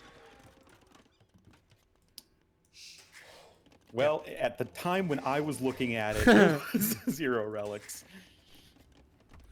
Okay, so what's the plan now? Is TaToH going for Forts T3? Something you want to see? Oh, yeah, he already is, so that is answered. And very passive game. Didn't see a lot of kills for quite some time. DauT, surprisingly, 9 villagers ahead. Yeah, I mean, he was much faster in adding the additional town centers. He's now getting a castle up at the front. Obviously, the shallows is going to be such a critical point to control. But TaToH, he did grab gill nets. I like how he's just sprinkling docks across the river. So it is going to be a nice bit of boost to his food eco. Although DauT, again, still ahead, obviously. Here's some more conversions. Now tries to get those fishing ships. TaToH's microing back. Goes for some fish traps that became way more efficient now due to having the option to have them an auto reseed. Oh yeah, that's right. That's a nice option. Thanks, DE. That's a good one. Also, Imperial Age now on the way for Mr. DauT. Okay, TaToH, 15% here. Super close. He is at 96 workers, 500 food, 600 gold there. Both players with 2 relics, as we mentioned before. Not a lot of stuff happening at the moment. TaToH is going for more docks. And a redock uncontested for DauT. That shouldn't happen. It shouldn't happen, but TaToH is busy focusing on landing his knights and camel. So you might spot it regardless. Huh. How many monks does DauT have? Kinda hard to say. But now he's, I think, switching into Mangudai. I would say 4 for TaToH, 2 for DauT. That's at least what the overlay is saying. Ah, yes, there you go. But only the +1 defense here for TaToH. Not the greatest upgrades in the world. I don't really see this doing a ton of damage. Well, he might catch some villagers off guard. Obviously, +1 attack, so much better than +1 defense at this spot if you want to raid some villagers. But yeah, instant reaction by DauT. And so far, 1 villager down. And that's... Well, he might get 5 or something, but... Yeah, as you said, shouldn't get too much in general. But it's annoying. I mean, it's certainly annoying. 5 villagers when you have 115 villagers is the biggest of deals, but I mean, you'd rather have it than not have it. But I do like that DauT's actually going to be working very quickly towards his ideal composition of Mangudai plus Siege. Yeah, Siege is actually the key word here. because Mangudai alone won't really get you over the river. You need to get either mass Onager trap or a huge Ferrari train to block off all those ships. Yeah, definitely. And what's TaToH garrisoning in these docks? Demo rafts. Oh, of course he is. He's TaToH. What am I talking about? There's shallows crossing, and there's a demo ship potential. TaToH. TaToH now landed the left-hand side. I'm not sure if DauT saw that. Yeah, he is seeing the landing. No reaction at the left-hand side yet, though. And that could be ugly. Mass hussars in your back eco. Let's take a look how DauT will defend this in the long run. Mangudais, you don't really want to chase hussars all over the map with those. No, that's not really the best use of them. Currently, only with the +2 attack. TaToH getting his own castle defensively, also getting a gate up at the right, which I like. No pesky Mangudai slipping by there. And honestly, I might even go so far as to just rush up a Wonder if in this scenario. Like, that's never going to have the infrastructure to build enough units to chew through that much of your base to get a, deal with the Wonder in the back, like behind the cliffs and stuff. Yeah. But Wonder is quite costly as well, right? Let's take a look. We have, yeah, DauT even with the better resources. TaToH is getting those on the map a bit better. Both going from... I think I would love to see some bombard cannons from DauT as well. You mean cannon galleons? Bombard cannons. Mongols don't have bombard cannons. I mean from TaToH, bombard cannons. Oh, okay. You said DauT. Oh, okay. Unless we're playing Genghis Khan 3 into China, where you can get some drill bombard cannons, which are pretty fun. Don't think you can get bombard cannons otherwise, Mongols. Regardless, Trebuchet going to be coming in here for TaToH. No such Trebs queued up for DauT. So that could be quite nice for TaToH if he can get the early Treb war advantage. Yeah, we'll see about that. 2 traps now for DauT, 1 already out. Also, max 2 in total only. And DauT, well, now the siege is finally coming. It's floating a lot of food. Sorry, I had to get a fly. But yeah, that's kind of strange. I guess, Mongols, you don't really have a ton of use for food right now. Everything you want, siege, Mangudai, costs wood and gold. But TaToH's taking a very sort of slow roll approach with this, which I think is kind of interesting. Not going like right for the castle, instead just working away at the docks. Guess he's just worried of demo ships. Yeah, and also it guarantees himself the game a bit better, right? If you just have the water for 100%, it's impossible to lose the game. Yep. Well, it's possible to not win the game, but it becomes impossible to lose the game. Yeah, yeah. Okay, Mangudai is now doing something weird here. Still lacking Pathian tactics. 3 traps now for DauT. I think I would really love to see a big ram go out of him and put his food into those. Yeah, I mean, Cap Ram and Siege Ram it's definitely a good way to spend 1,300 food that you otherwise don't have a ton of use for. Just, right now, rounding out the techs on his Mangudai as soon as it's like Thumb Ring, other Archer Armor, Parthian Tactics. Once all that's in, he's going to have some fully upgraded Elite Mangudai. TaToH already does have the fast fire ships, though, so he's in a pretty decent situation to fight any attempts by DauT to redock or anything. Oh, demos now coming forward. Those are even heavy demos. Can we see some connections? Not really. Catching like 3-4 Mangudais, I would say. Yeah, that's not it's not too big of a deal. But DauT just trying to win the Trebuchet volley, but like you've been saying this whole time, because TaToH has control of the water, it is just going to be so hard for DauT to ever cross this, to the other side of the map. The only good thing is for him, TaToH is still lacking a lot of upgrades. Look at that. No Botkin, no chemistry.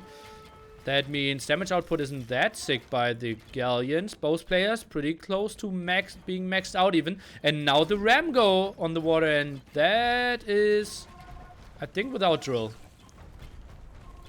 I think so. Looks like it. Regardless, I mean, there's nothing. There's no anti-ram here. The ships do more than 1 damage, but not more than, I think, 3 damage at most. Looks like 2 damage. Oh yeah, because no bracer or whatever. And no boiling oil as well. No! Okay, light cav. Why?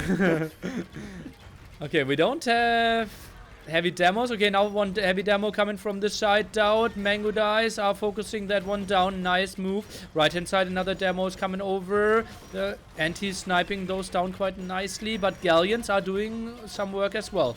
Castle is falling at the top though. Yep, the age-old problem of water units are better than land units, and oh, DauT! That was pretty good. Uh-oh. Castle could be saved. No, it went down. Castle was not saved, but that took a lot of gold from DauT if he doesn't manage to get a foothold on the other side of the river. And with no villagers getting prepared to come forward, I mean, anything that you do is eventually just going to die, and then TaToH's going to... so long as he still has these ships, it's going to be so hard for DauT to ever get anything, any foothold on the other side. Okay, is TaToH banking up gold? Not really. Still isn't tagging to Hussars, which is quite surprising to me. Lacking the last attack upgrade as well, and yeah, I think just mass Hussars could really be good against all those rams. And as you said earlier, gold efficiency clearly on the side for TaToH. Yeah, I mean, the warships have a very low gold cost, and then the Hussars have a 0 gold cost, whereas DauT, he's losing Mangudai, he's losing rams and trebuchets. That is obviously not so great. TaToH now with full upgrades on those galleons so far as Persians can get. And yeah, I mean, these siege rams are going to come in. Oh, demo hit gets everything! Sorry for interrupting you. Oh boy, and DauT, this push is completely stopped now. Oh boy. Yikes. That, yeah, that's not great for DauT. And I don't think he's ever going to be able to cross the river. Yeah, now we just need cannon galleons. TaToH is banking up massive amount of gold behind this as well. Needs to go for some traps. Only has 1 car. Oh, does he have a castle at the moment? I don't even know. Okay, there's 1 over at the left-hand side. He's producing up, some but he's housed. Yeah. He goes mainly for water at the moment. Just compare the resources they have in the bank. That's just sick. Yeah, I mean, it's all down to resource efficiency from TaToH. Even though the kill-death ratio doesn't look that different, it's just, you know, the sorts of units that you're killing and losing. Just really nice play from TaToH. Okay, DauT with another go, though. Let's take a look. Demo numbers are only at 2. Can we see some kills? Demo is moving in. Can we see some snipes? Oh god, this is going to be big. Can he run away from it? Oh. Okay, it seems only Rams dying. Only the Rams dying. Like, yes, that was efficient, but that wasn't, you know, crazy efficient for TaToH. But because the Rams are dying, those are the things that kill buildings. And you kind of need to work your way through TaToH's infrastructure fast if you're DauT. Otherwise, you're just going to continuously get stalled forever, and TaToH is going to win by just not spending much gold at all. So, yeah, the fact that the Rams died might have even been, like, just as important as the Mangudai dying. Yeah, it's not as epic, but surely buy some more time. And at the moment, time is ticking for TaToH, although he's still not going for the wonder. Yeah, TaToH's not going for the wonder, even though he totally should, and that would be hilarious. But, I mean, eventually, like, DauT's just going to run out of resources in the next, you know, 50 hours. Oh, man, you said 1 hour, 15 minutes. We are in 47 minutes. So for your over-under, half an hour of this. Left-hand side landing from TaToH, though. Unscouted by DauT so far. Yeah, it seems strange for DauT to not have, Well, he has an outpost, but TaToH found a good spot. Oh, I mean, totally. Like, if you're going to go for this sort of thing, you'd think you'd have every single inch of coastline, you know, with your LOS. He doesn't have any vision on the right side either. TaToH went from that angle. Yeah. Okay, next demo group. DauT needs to run. He cannot try to micro against those 4. Or can he? He's trying to. The power of DauT micro. Nothing can stop you. Okay, but DauT now has some docks as well. Let's take a look what the demo can do. Uh-oh, Mango Dice. Well, he's getting some kills. Pop 190. Yeah, but DauT was able to redock importantly. And that's something that maybe TaToH could have stopped. But now DauT, he's got fire ships, and to be fair, Mongols do have shipwright, Persians do not, because they already have the faster working docks. So if you're talking about like long-term wood efficiency, Mongols actually should have the edge there. Just look at the mini-map. Shouldn't DauT always have the upper hand when it comes to wood, because he has so much more land? Or is there more wood on the side, but just less land for TaToH? I mean, it's kind of hard to say, right? I think it's probably maybe even, or like it should be mostly even, but shipwright definitely seals the wood advantage in favor of DauT. Okay. Should he get it, which I don't think he has yet. Oh, and TaToH for the first time ever, going through the center with his own land units. Hussar raid here, maybe just focusing down on the Rams. Trades off, tries to get some kills against the Mango Dice, but DauT pulls those back, only fights with his Hussars at the front. Yeah, I mean, it's technically efficient, even if it's not very, you know, exciting. But so long as he can just kill some gold units, he's going to be just fine. Also, if we really want to look at long-term efficiency, there is crop rotation for for Persians, but not for Mongols. Also, there's guilds for Persians, but not for Mongols. Ay. Now we're really starting to split hairs. I mean, unless you see this game having some big swing that's going to end it any other way, I think it may be relevant information. Where is the wonder, TaToH? I know, it really would be a great way to end the game. If it actually ends the game, even. It would be a great way to potentially end the game in the next year. Okay, let's take a look. Galleon's still blocking the pathing there. Traps are going forward, and that's what I said, right? Moving traps forward, trying to pick a castle here, trying to pick a castle there, and suddenly it becomes a game without Mango Dice, and then Persian Ram help should kill everything. I mean, TaToH can go for Paladin plus Ram at this point. He's got 4k gold in the bank. And he hasn't really spent any gold otherwise. So yeah, that would be an option. DauT trying to save this castle, but yeah, it's really, really hard to take down ships with not ships. Yeah, I don't see it coming, honestly. Plus fire ships. DauT should just go for some demos, because TaToH is so super clumped up there on the pathing. Yeah, I mean, the Galleons do have good range, but without Bracer, that's, you know, one tile the demos will have. They can close the gap a bit better. But it might not even matter. It seems like TaToH just has a massive military advantage here. Yeah, it looks pretty sexy. What do you think about the addition of SO? Obviously now it's pretty late, but earlier. That never really had the gold for SO. At least not earlier when he was still, you know, he was still making Mango Dice, still making Rams. I mean, everything just costs a ton of gold for DauT, and the fact that he was never able to get to anything that was efficient, like, you need the Mango Die and you need the Rams. Like, you can't just skimp out on one of those, right? Maybe you don't need the Rams, honestly. If you have massive SO... What, you're killing castles with Well, with you SO? have traps. Traps SO Mango Die? Maybe. I mean, what DauT is doing now clearly isn't working, so I would say that there is at least a good chance that that sort of plan would be more effective. Not easy to judge for sure. So, right-hand side castle, still trying to hold on. As you can see, production is just pretty sick by TaToH. Everything produced there through the center, and DauT is trying to hold on as well, but it just costs him so much gold, down to 400.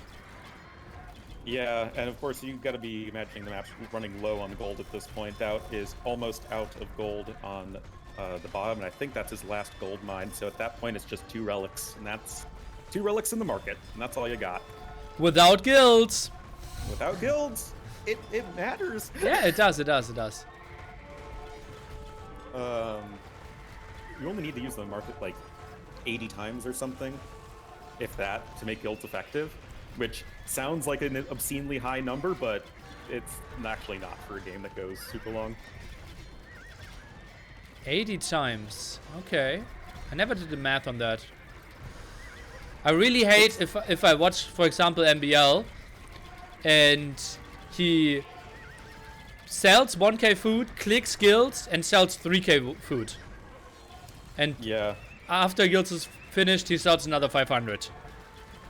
Yep. That's a little bit painful.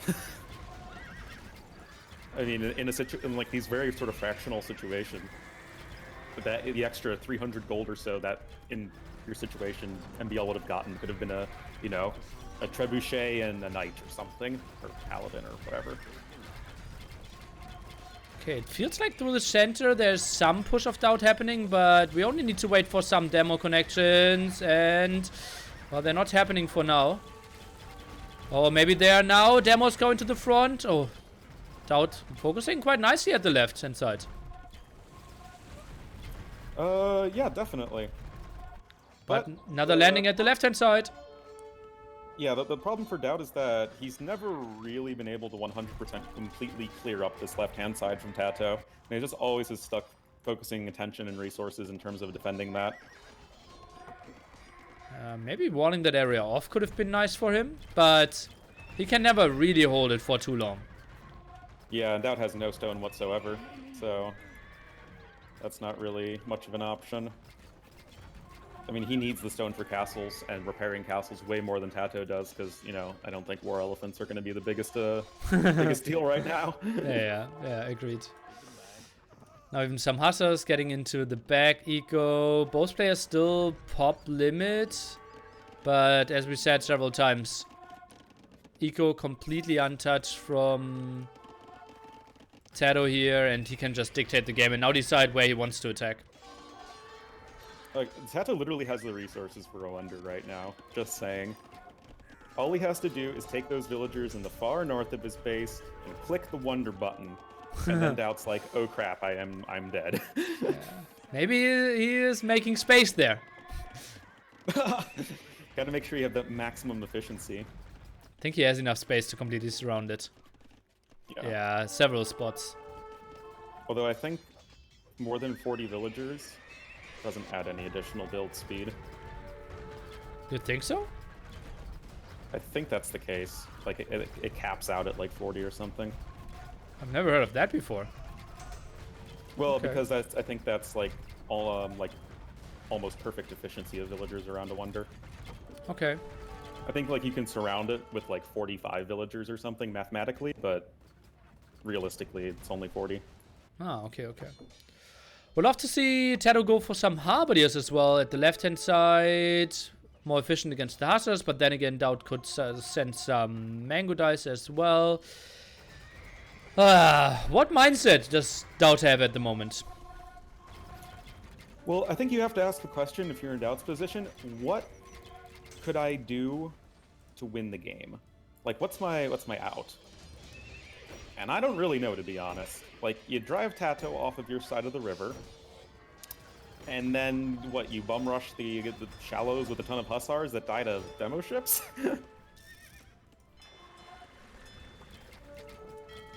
I don't know. Big Ramgo. Obviously, Wonder would make it so much more interesting here, but at this point, if they didn't build the Wonder yet, they won't do it anymore. Yeah. I mean, the time has already come and passed where that would be a factor. But, yeah, I mean, the scores are still pretty even. TaToH's just like 800 ahead, which isn't that big at this point in the game. But I just don't see any way that DauT's gonna win this. TaToH 1.6k gold. DauT at the limit with everything. Loses some villagers. Villager count. TaToH at 140. DauT at quote-unquote only 90. But has over 80 military. He does have a huge amount of military, and one way DauT could theoretically win the game is if TaToH overcommits to raiding and doesn't have enough population space for military, and then DauT's just able to steamroll him with, like, you know, 120 military or something like that. That's one option. Cannon Galleon's now in for TaToH, though. That's going to make, you know, the amount of space that DauT has to work with even more limited. TaToH also getting the castle up at that crossing to avoid exactly that snowballing effect. Keeps the army there for quite some time, and then he can always build the demos, so makes it a bit more tricky. I would have actually loved to see some walls with some stone gates there at the pathing as well, just to avoid a potential like 60 Hussar run by. Yeah, I totally agree. I mean, TaToH, he has the stone for it. It's not like he really, you know, needs it for, you know, every additional castle. Honestly, TaToH could switch into war elephants. He could at least, he could entertain the idea of switching to war elephants. I think Mongols that's, don't deal with war elephants. I think that's one of the few ways to throw the game. And oh boy, he goes aggressive with the castle there. Hallelujah. I think that's suicide. I think he's losing that fight. I think that's a terrible idea from TaToH. Military is significantly in favor of DauT. I think the trebuchet was sniped, and TaToH still has a couple, but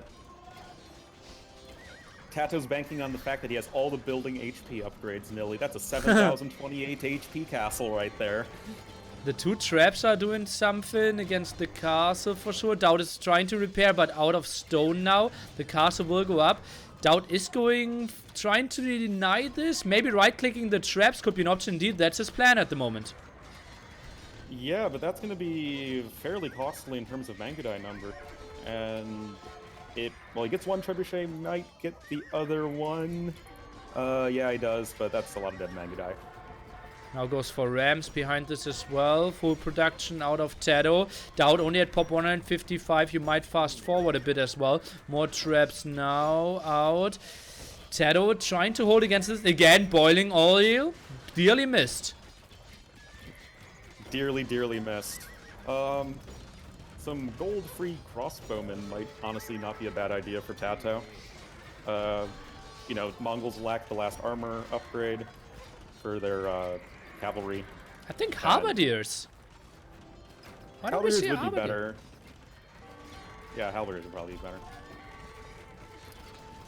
I was just thinking the fact that TaToH doesn't really have much of a ranged component to his army. He already has so many hussars. Yeah, he's going for mass heavy camels as well. Goes for some raid at the right-hand side. Clears all the rams. And I think TaToH is making it happen with this go simply because DauT completely out of stone. Not too much gold for him either. And he will lose that castle very, very likely. Indeed, that would be the case. DauT, he didn't get hoardings, man. Need those building HP upgrades. Not that that really would have made a difference, but the heavy camel switch from TaToH is excellent. He doesn't have a ton of resources left, but it should be enough. And yes, 40 more villagers to be able to bank up more resources behind it. Okay, villager count. TaToH could maybe go for an even more brutal push. If he didn't overboom that much. Still has 5k wood in the bank. Now adds more stables at the front. Production continues. DauT struggling to stay at pop 150. So many raids in the back as well. Oh yeah. Well, some of the cavalry are not doing anything, but other than that, yeah, DauT's just been losing villagers steadily. He's now dipped below 100 once again, and he's just forced to take these really, really bad fights under the castle of TaToH. Ugly stuff. Trap in the back, trying to make something happen. Hussars will get the snipe most likely though. No repair coming in, and castle survives indeed. Will the shot do some damage? Oh yes, it will. Yeah, that one's really inconsistent. But yeah, I mean, it's death by 1,000 cuts here, and specifically cuts of hussars and their little swords. And camels with that. Hussars been sent over by DauT as well. Eco in the back, not pretty for him. Now the big go. The big raid, and now Siege Workshop's added. Ram Hussar will finish this game. DauT at pop 130. TaToH still maxed out. Yep, TaToH at the limit in terms of gold at least, but still with 86 farmers, that can be a lot of hussars. Oh boy, oh boy, oh boy. DauT now reaches 115 villagers again. Military count for him only at 16 now, trying to chase all the raids down. But he knows that it wasn't looking pretty before, and there wasn't a lot of stuff going right for him in the last 10 minutes. No, and yeah, he has villagers, but they're all just gonna die instantly, and DauT's never gonna be able to get a strong army composition. I think he only has 3 stables right now. No, he has 4 on the right-hand side, but game is over! GG, and you predicted 1 hour, 15 minutes. It was 1 hour, 30 minutes, 53 seconds, but we didn't see the GG, so 1:15 might actually be the option, and it felt like DauT even stayed in this one for too long. Yeah. Called it! I'd say that is within a pretty close range. I'm happy with that. Yeah. I'd agree with that. Nice prediction. And Highlands, yeah, proven again to be one of the most strategic maps, but also not one of the most entertaining ones. Who has the control over the water kind of is the guy who can lose the game. And the guy who does not have the water is the guy who can never win on his own terms. Yeah, exactly. Interestingly, DauT did have more gold collected by a couple thousand, but yeah, TaToH with like 13k more food, like 12k more wood. Totally able to just take those more efficient fights and then have tons and tons more resources at the end. So many dead units by DauT, and there was so many mango dice as well. GG. Pretty interesting game, though. Yeah, in a pure strategic sense, Highland can be super interesting because, as you were saying, it is so sort of tactical in how you fight for every sort of inch of ground or water on either side of the river. It just makes for some campy viewing. Yeah. By the way, DauT had the same end time as we did, so probably it's just not delivering the game chat and everything else is fine. And maybe we saw all games till the end. Oh, okay. Okay, game number 5 will be City of Lakes. We will be back in some minutes with Mr. Onlu. Muted myself, I can answer some questions.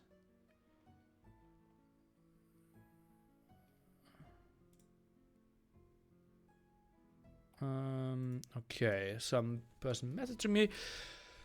Where was the GG? I don't know. It's not really showing. We don't know what the issue is. If DauT would go SO, could he retake in water? Yes, if he kills all the water, but then he has nothing to go in. Because he cannot go SO, Rams, and Mango Dice with how he played it. I think he needs to camp even more, contest the water way later, and go for like an unstoppable Pop 120 army. But then, if he runs into demos once, the game is instantly over. Don't like that it doesn't show GG? Guys, I know that you're on the internet, and it's an enjoyable thing to complain about stuff. Please remember, this is not the final version of the game. Thank you. Do Mongols have SO? Yes. I'm only here for Wolfville. 2 more games. Or like 1 after this.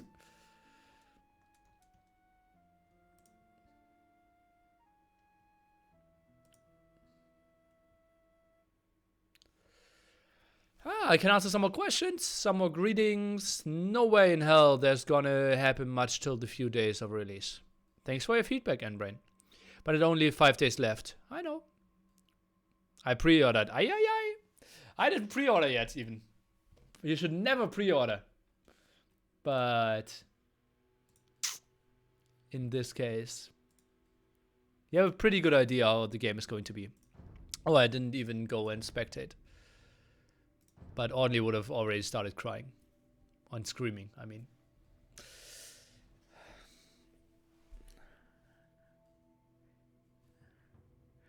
In-game, the scoreboard hides in-game time. Can you lower it to some hate-edited scenes? Then it's kind of in no man's land.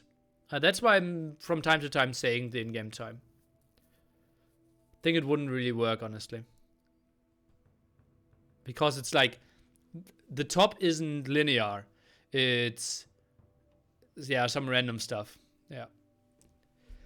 What do you think about hidden score in-game?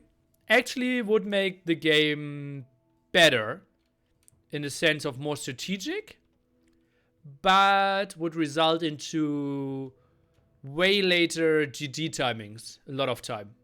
So yeah, you're spending a bit more time in already lost games and play on in games that you already clearly won.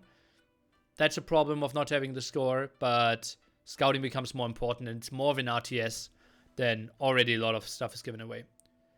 But it's also more rock, scissors, paper wins. For example, on Arena, the meta would change heavily. Do you think that they will be fast to implement the feedback the community gives them? Define fast. Everything will be instantly done? No way. Everything will be addressed within the first 2 months? Yes. Everything will be that everyone will be happy? Never. Is it possible to remove the text box where there's info about what is being built? I don't know how. I don't know. By NSC3, how many fixes and balance changes do you think there will be? I think there will be one major balance patch in between now and NSC3. I think if there were less walls, it would make more sense. With walls and hidden score, you would never be able to scout. Ah, yeah. Yeah. Yeah, that's what I said. Arena would be horrible.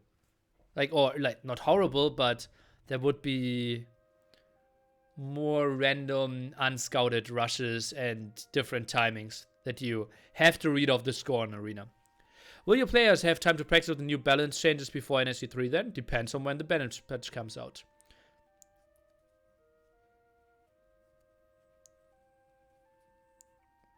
So you think the version that will be played on NSC differs a lot from current version? Depends on how you define a lot. I think we will have probably the same amount of civilizations. Probably a lot of them have the same identity. But at the moment it looks likely that Cumin will have a change of some form. Because them on Arena feels pretty strong at the moment.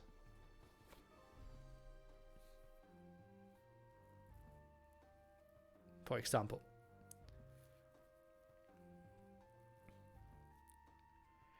It is a lot of question marks ahead of us, yeah. Do you like the new civilizations? I like humans. I don't like the other three. They don't have enough identity to me. Like Tatars, completely random. Bulgarians, meh. Like, there are so many good ideas in those, but it's only like one idea per civ. And I would have just, maybe all those ideas in 2 civs would have been better. Then they're like super crazy, but they would have had a clear identity, I feel. Are any weird, like Malay, that is one is quite sure how to play?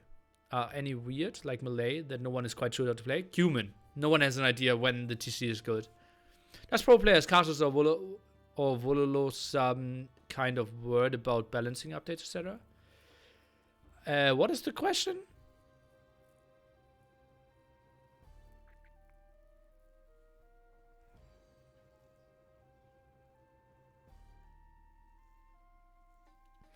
We have a balancing Discord where we discuss ideas. And there we have some casters, some pro players, and the Forgotten Empires team. It's a Discord of roughly 30, 40 people. There new fun maps? All the maps that are new look horrible to me, but we will see. Like, oh no, wait, Wolf Hill could be interesting. That could be an interesting map, yeah. Do you feel big differences between the press release version and the beta? I only played the beta for an hour, so I don't know. So the E is from old community. I also don't get what you mean with that question.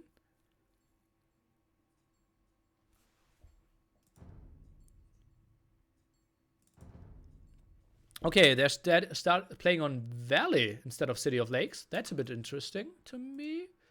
And I will unmute myself to talk to Yo, Mr. Nilly, Onlu. I heard you don't like crossbowmen. Why do you say those lies? Because we got Bulgarians and Spanish, the two civs that don't have crossbowmen. Oh boy. Why are we playing Valley? I was told City of Lakes is on the menu. Well, clearly you heard some hashtag fake news, Nilly. Okay. Come on, check your sources. So we have Bulgarians for TaToH, and DauT is playing Spanish. Why would Bulgarians and Spanish be good on this map? Spanish, I'm not too sure on, but Bulgarians, we saw, I think it was the first game, their men-at-arm rush is really scary. And if you go forward on like 20 pop men-at-arms, and then you just maybe even send some villagers, start towering, drop a crep post as soon as you hit Castle Age, and yeah, your opponent is taking a one-way trip to Frown Town. Okay. That's going to be interesting. And how does the Spanish player defend this? Instant tower defense isn't too pretty. Yeah, the map of DauT is actually pretty nice. Defensive stones, berries, wood, and gold all in the back. But he would give up the food at the front completely. He would give up the food at the front, and that's why I would say that there is even further incentive to go for that sort of very, very aggressive line of play if you're TaToH. I mean, the reward is all of these ibex, which I'm pretty sure is the plural of ibex. Yeah, it's basically the deer here, and we also have some shawfish. You cannot build anything on that sandy area though, and let's pause the game and think about strategies a bit more, is what DauT is thinking. Oh, okay. I that sounds just like something DauT would say. But in all seriousness, I'm not really sure why Spanish. Spanish you're going to want on a map that, you know, pretends that the feudal age never exists, right? You want to get to Castle Age, you want to get to your conquistadors. But this is a map that's pretty hard to do that on. It's usually pretty open. And that's, of course, the case here. Even though DauT is lucky in having the resources at the back, it's still a really, really hard wall to do. Honestly, what I think he should play is pop 21 tower defense and not build a single unit. I agree.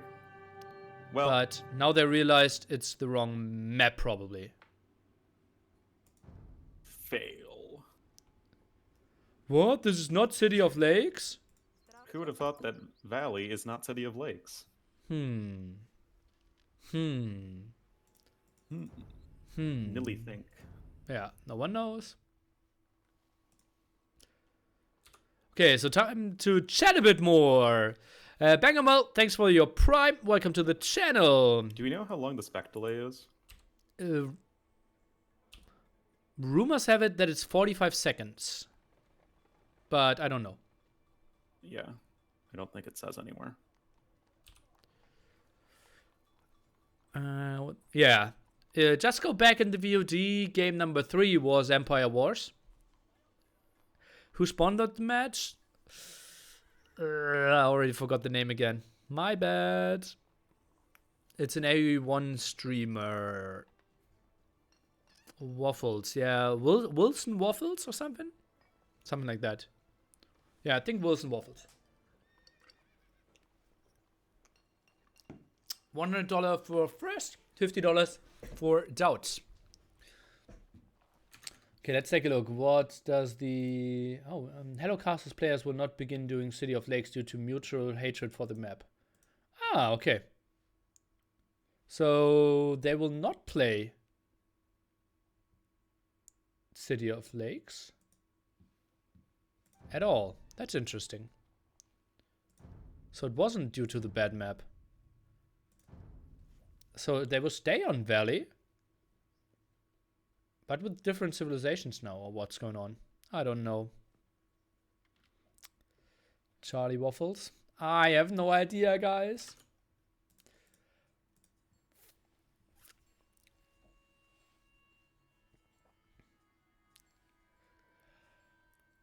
Hi, hi, hi, hi, hi. Why is there a language column?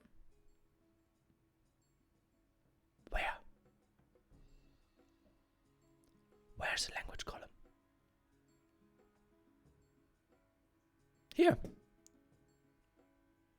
Espanol. Spanish. I think that's the language of the host. No idea if that's how that is important. Partida de TaToH.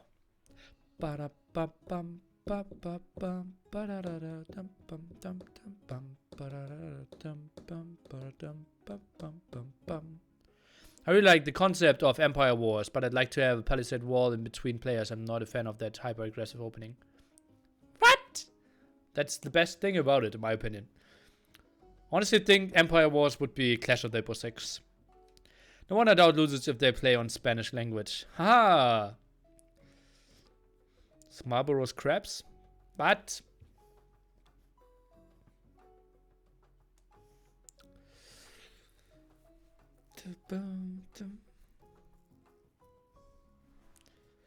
in the lobby next to Valley.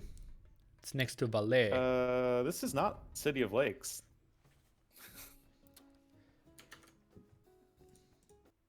Also, TaToH messed up his start. I got the message from Winston's Waffles that it was not intentional to play City of Lakes because both players hate it. Ah. Well, I'm not a big fan of the map either, so Valley works for me.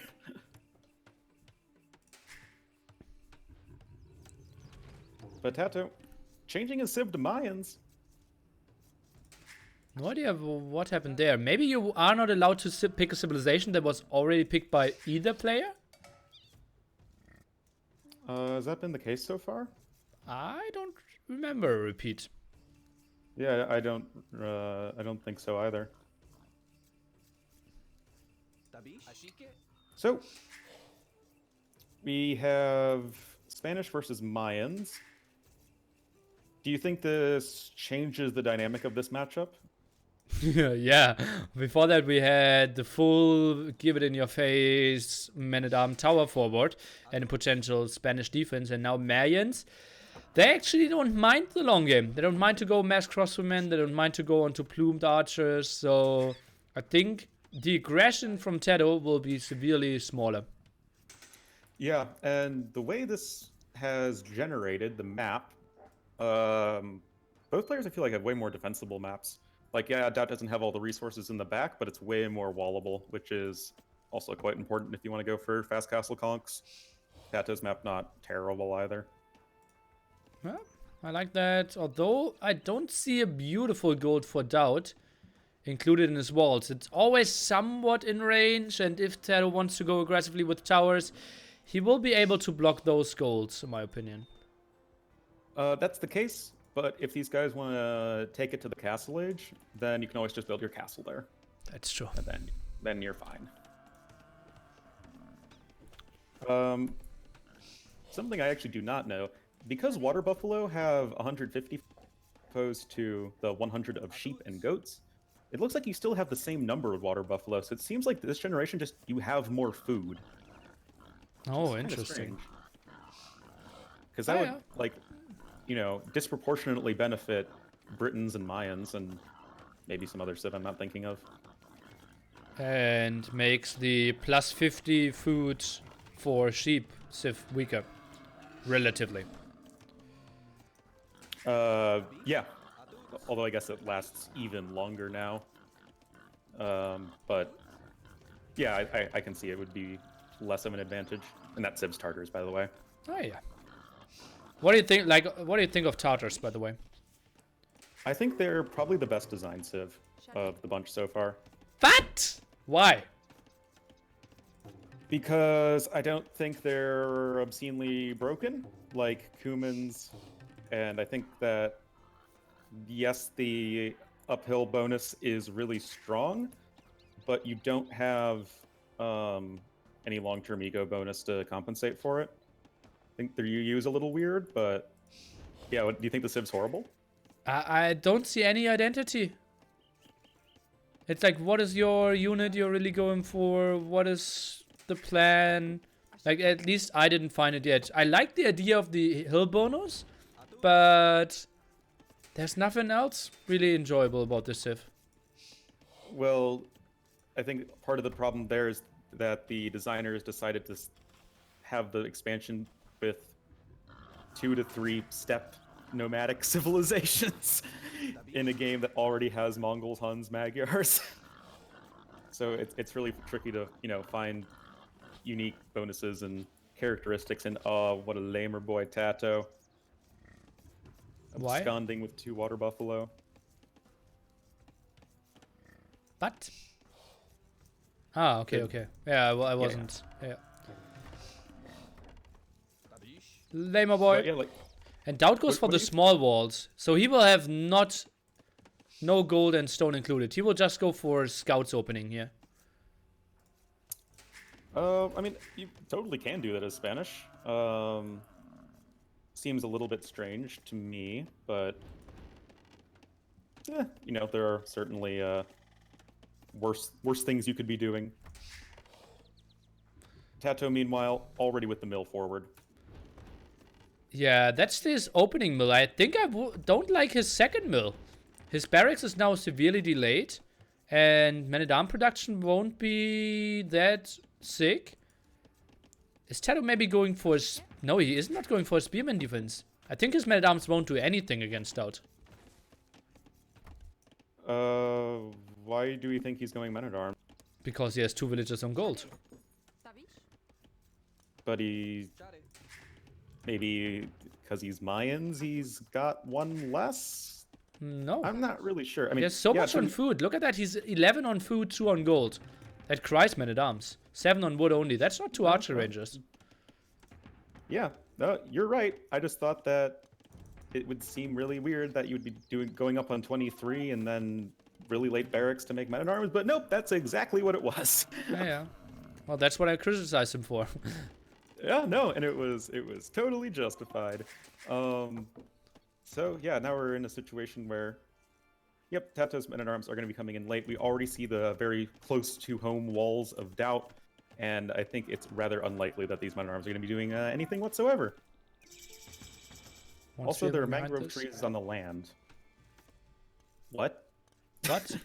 The straggler trees are mangrove trees, whose distinctive feature are the fact that they grow in salt water. So you have these roots that are just like like normally dangle into salt water, but are just like on the land. Maybe it's one huge floating turtle or a huge one floating island.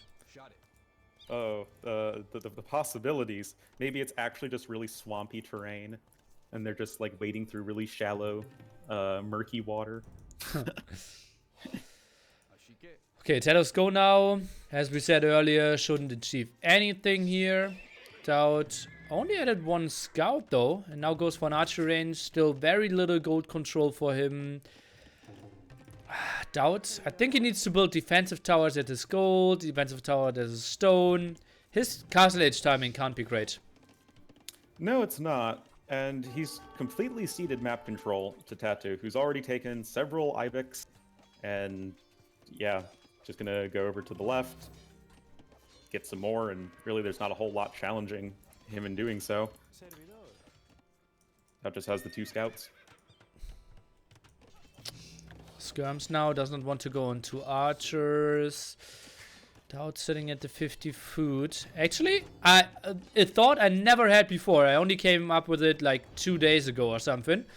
You can actually open with an archer with Spanish more often, because it does not block your potential to go for for fletching behind it. Yeah. Yeah, that's true. I suppose there are situations where that would be applicable. Yeah, I mean, like against like early men-at-arms or whatever, you can totally open an archer instead of just going into skirmishers. Yeah, that makes sense. Okay, so what are the next steps here? 4 on stone for TaToH in the back now, but not sending any villagers forward. Scouts in the center trying to find something. TaToH, is he going for more spearmen? Not really at the moment. KD is very low. DauT is holding as we expected. And, well, somewhat of a passive game. No one finding real kills. No, but I'm a little bit worried for DauT in that he's just completely letting TaToH have middle of the map. And TaToH has a good, what, 300 more food in the bank because of it? 400 even. Oh, that's massive. Okay. Yeah, his castle time's going to be way better. And that's in the context of TaToH already with 4 villagers on stone. So you'd think that because TaToH's on stone and DauT is not, that DauT would have the better, resources for Castle Age. In a generic sense. Yeah, but that did not happen. DauT only now moving out to gold. He is the one with the aggression now. TaToH is going for some eagles, but that's a fight. TaToH would lose 4 villagers here in some danger.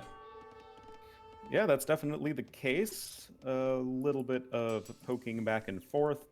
And TaToH is forced to run away, so that's definitely something of a victory for DauT. But the men-at-arms have no upgrades, so the skirmishers with fletching just now coming in are going to be able to whittle them down. Oh, now with the hill advantage. Men-at-arms closing down the distance. Spearman microed back quite nicely. Skirmishers taking a lot of damage here. Yeah, that's pretty surprising, but nice control there from TaToH. And he'll be up to Castle Age very shortly. Actually choosing to get scale mail armor before clicking up. Oh, interesting. Has been slowly adding in Eagle Warriors to supplement his swordsman. Yeah, I like that as well.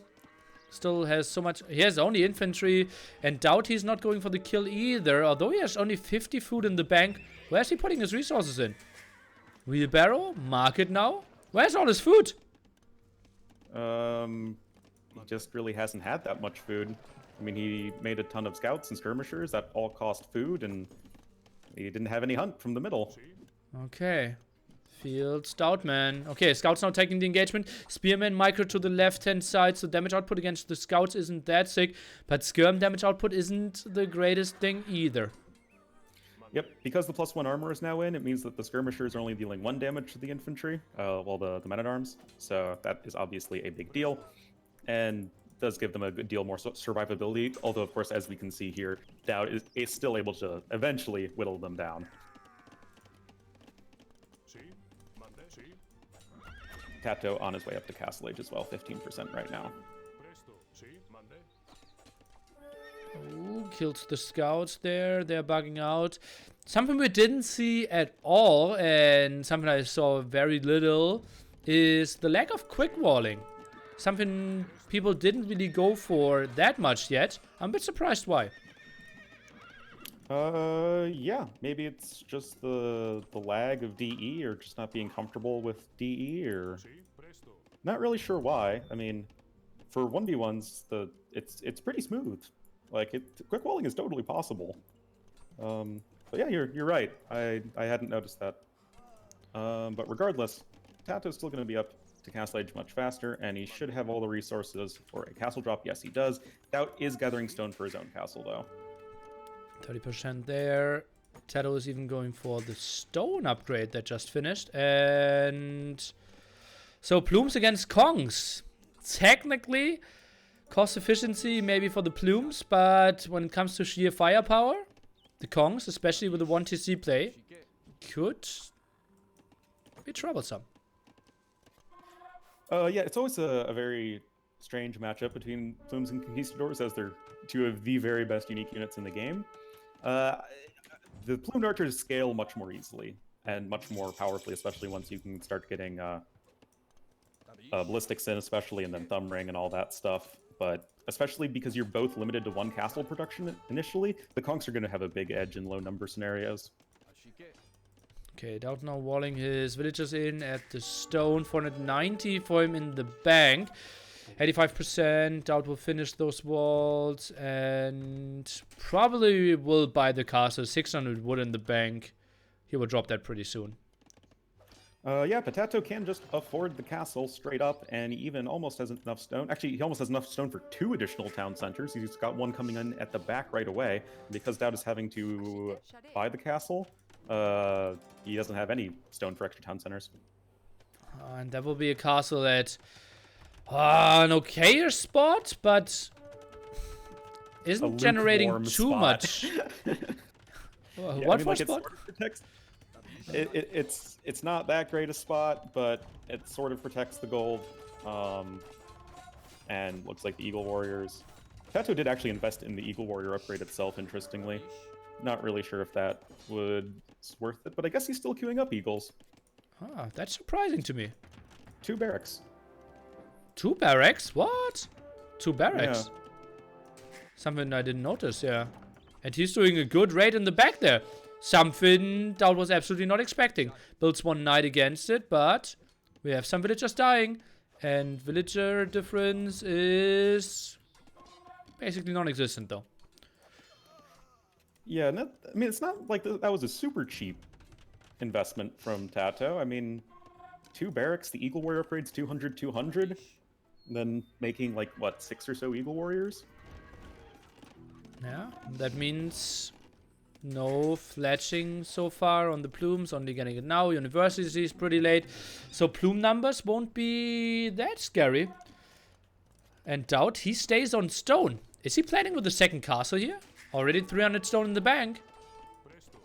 I guess it's a possibility. I mean, one way to, you know, completely throw off the balance in terms of your conquistadors over the plumed archers is to just have twice the production. That's one way you can deal with plumed archers being cheaper. Those are Quasimodo conquistadors. They will have some back pain. Look at how they're riding. Yeah, that's definitely very hunched over. That's like they're gamers and they're like they're conscripted to be conquistadors. Oh man, that's a bit weird for sure. Okay, now trying to get some kills here. We don't have a sound animation, at least not on my end. And oh, that looks like an overchop to me. Onlu, that could be deadly. Oh boy. There was a quick wall just in the nick of time. Oof. But yeah, that was really close. Plumed Archer's now in, but they only have the fletching upgrade. There is bloodlines for DauT, even if he doesn't have the defense upgrades just yet. It looks like it will still be enough Plumed Archers to chase away DauT for the time being. 3 Kongs. I don't like that he didn't stay on the edge there with his Kongs and just use the hill advantage, because now it's even ground and he needs to leave. Yeah, I would have preferred that as well. Maybe he didn't feel comfortable because he didn't have +1 defense yet, but I mean, there's no at the time there was no Bodkin in the picture. Now TaToH has it, and yeah, I think DauT would have been just fine. Okay, Nikov in the chat criticizing that there weren't no changes for conquistadors. What do you think about that? I think that it's really, really tricky. I would love to see conquistadors nerfed in Spanish, maybe buffed in some other small area. But it's really hard to balance a civ that doesn't have crossbowmen. But maybe conquistadors having 1 less fierce armor is something I could get behind before Elite. Yeah, I think that change alone would be quite reasonable. Yeah. And that might in itself be enough. Yeah, I think so. Okay. I was just going to say, Plumed Archers, think they should have been hit with the +5 more wood, +5 more gold per unit. I think that it's a unit that's a stand-in for a cavalry archer and doesn't take any bonus damage that cavalry archers take. And they even get some extra damage versus infantry. It should cost about as much as a cav archer. Hurts them in the hurts mines in the mid game, where they can be really, really strong and snowbally, but doesn't really nerf them in post-Imperial Age, where they're somewhat weaker. Okay. Yeah, I wouldn't mind that. I still love my idea of just taking Bowsaw away. That, I mean, like, that's obviously a way more radical idea, and it might like be better. It's certainly interesting and something that nice, clear up now, and DauT goes for the castle through the center. Sorry for interrupting you, but yeah, go ahead. Oh yeah, no, I mean, obviously that's huge. And after speeding up my game, you can see that yes, DauT's going for the big forward castle drop, and I like it. I don't like that he's running his conquistadors away from his villagers. Oh god, and Ori lost 4 villagers on the way over there over the castle. More are going down. Oh man, that's a little bit awkward. His conk numbers are way, way superior to the Plumed Archer numbers, though. So TaToH can't really take the fight super comfortably. DauT does have the +2 defense and bloodlines. That's quite helpful as well. Nice little bit of micro from TaToH, though. He does have ballistics, it looks like. Yeah, but look, And the castle is slowly coming up. he sent 7 villagers, only 2 are coming over there. He now needs to take or continue to take the fight, but that was so much in range of the castle. I don't like that too much, and he now needs to wait for the castle to finish with 2 villagers. He's not sending more over. Yeah, that is kind of strange. DauT's not taking good fights with these conquistadors at all. I feel he's had like such a big numbers advantage, but he's never rode close enough to the plumed archers that the conquistadors are going to hit like 100% of their shots. Yeah. And the plumed archers are, you know, missing, or they're dodging most of the shots, I guess. Yeah, he did move in now, but TaToH moving around again. And I don't like how often he's trying to make something happen under the castle. He lost like 5 villagers and now like 3 Kongs already under this castle. Really weird to me. Yeah. Yes, the onus is on you, DauT, to make something happen, but you don't need to make something happen that much. You already have the forward. Still, now it's just I think a matter of trying to preserve your conquistador numbers and maybe getting a quicker Imperial Age, but that's going to be really hard against Mayans because their army doesn't cost food, and yours does. I don't think DauT's plan will be to get up to Imphas. I think it will be full double castle, full Kong production, and yeah, TaToH sees that and is now trying to get some defensive towers up, but that will cost him some villagers. I mean, it'll cost him some villagers, but I mean, TaToH's on 3 town centers, and Guard Tower is going to nullify the conquistadors to a large degree. And I don't like, if DauT's plan is not to go for the fast Imperial Age, which it appears it is not, I don't like the forward castle, because TaToH's going to get to Imperial Age first, and then he's just going to trap down the castle. Yeah, most likely. Let's take a look. Plumed Archers, do you feel it's maybe a chance even for him to go for the counter attack, or are the Kongs still too scary?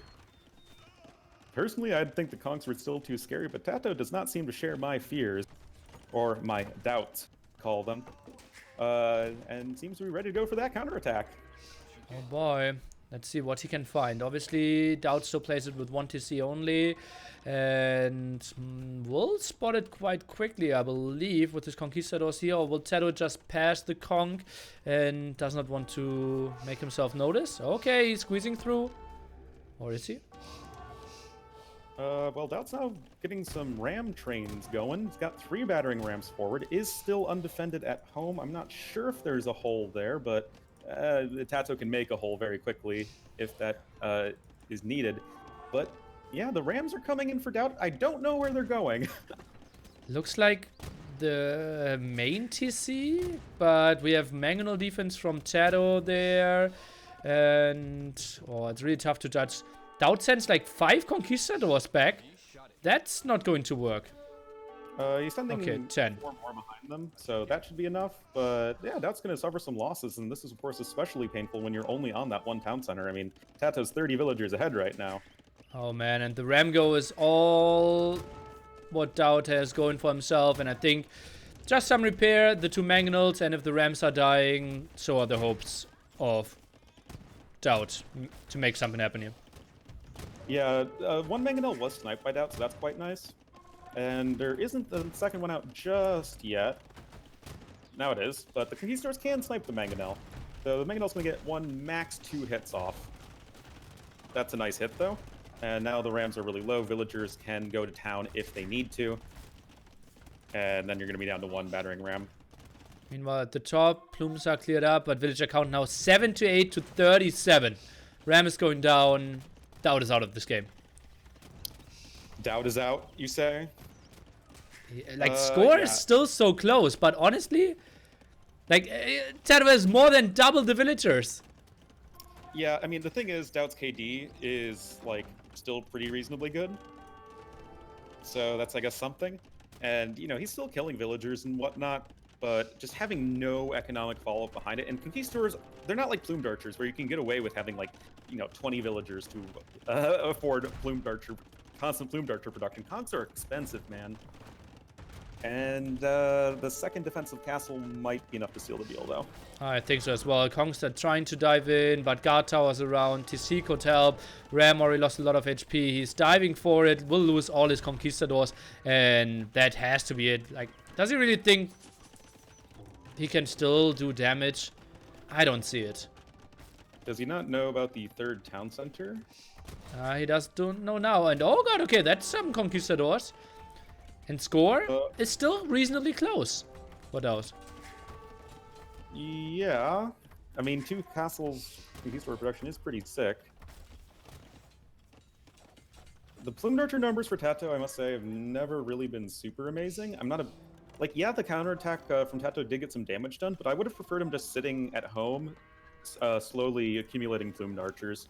And then, well, you know, eventually, once you have ballistics, all that stuff, you can just snipe individual conquistadors. But he never really got to those numbers. Does he not have ballistics?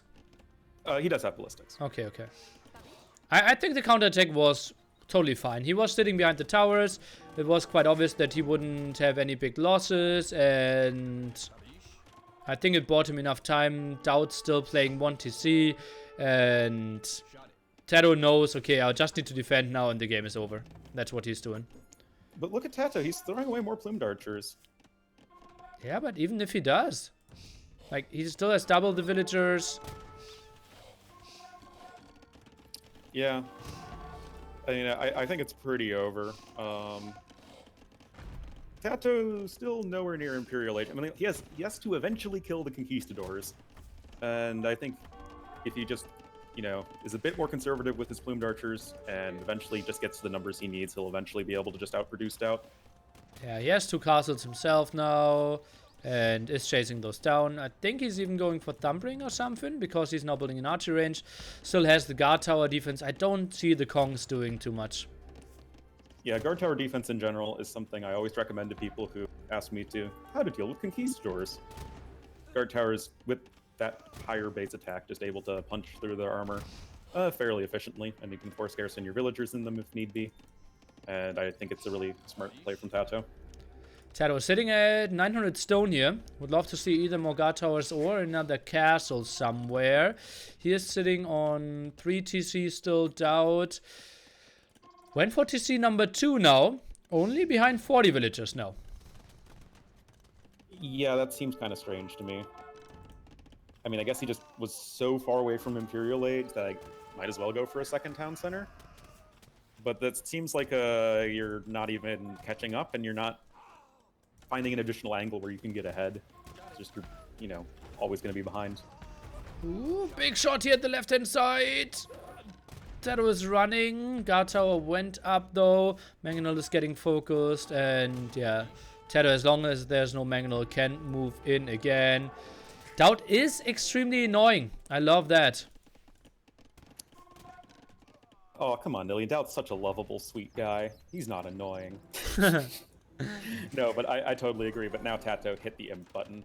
And if we're not seeing GG before, it should be an Imperial Age GG.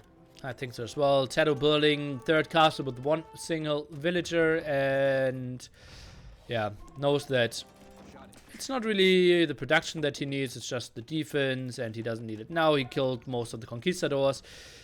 Meanwhile, DauT is going for TC number 3. Tries to make something happen. Actually did catch up in villagers quite reasonably well, but once we have Bracer, Kongs aren't doing much anymore. Yeah, exactly. Like, Bracer, and especially once Chemistry is in, those Conquistadors are just going to absolutely melt to the Plumed Archers. Also, the extra range for Elite Plumed Archers, if TaToH is able to grab that, going to be even easier at sniping down Conquistadors, but even just with Bracer, you can outrange Kongs. Left-hand side go. 1 ram, 2 mangonels. Would love to see another guard tower there. Not sure what the plumes can really achieve. We probably don't have murder holds, so Kongs might get the idea of just sitting under the tower. Yep. Honestly, I would have just defaulted by garrisoning the Plumed Archers.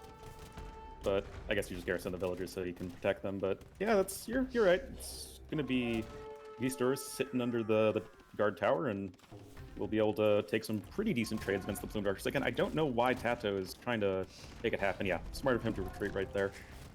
You need to have some units alive when you hit Imperial Age. And again, another counterattack. Yeah, and he is doing so much. Did clear up all the Kongs, is getting a lot of villagers.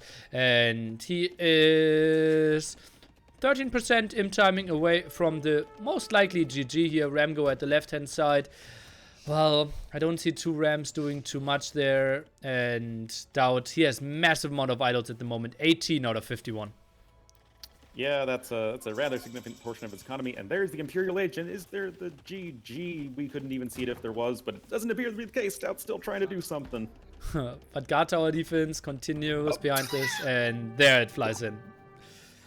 It's like it just catches you by surprise because we're used to players typing out GG and then at least a few seconds for them to click out of the game. This is just like boom, game over. Yeah. Yeah, DauT. Maybe the Men at Arms weren't great. DauT's map was quite open. He tried to make something happen with scouts and skirms. Maybe play more aggressively in field late. It's tough to advise you there. Mayans just are really good against Spanish. Yeah.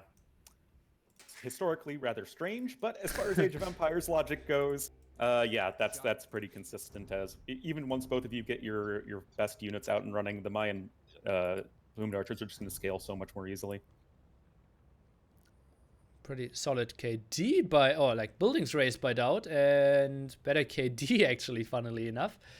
But yeah, what I would love to see in we didn't quite have it in Capture Age, but a resources lost, yeah.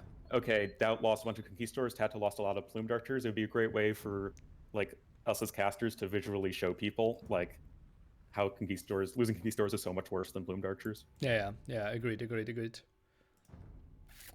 Okay, then we have Wolf Hill next as game number 6. Woo! Now TaToH with 4 match points. Nearly. This map is it's a gem, all right. I've played a game. I played a community game on it already. You'll see. You'll see. We'll see. I think I already played it as well. We will see. I think it's a massive amount of relics in the center, and there are forests around with a massive amount of wolves.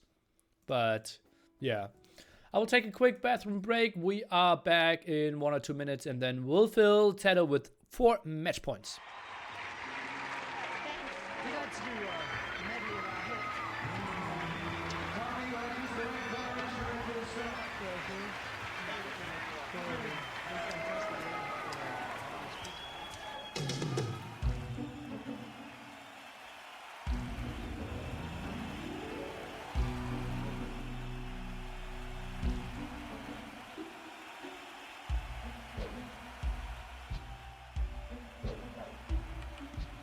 Son.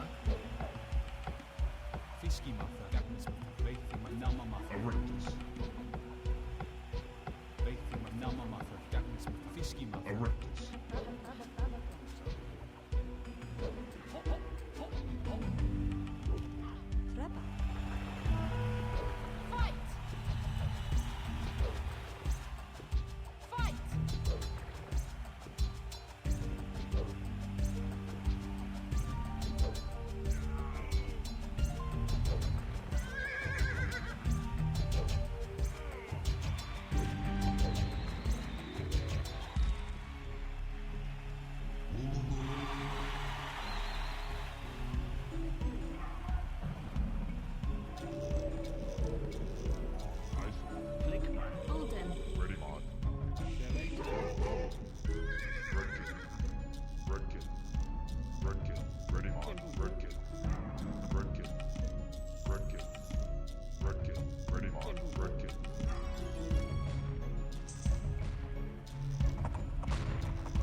Hey yo everyone! Game number 5 Well, oh no, game number 6 will start pretty soon. Wolf Hill.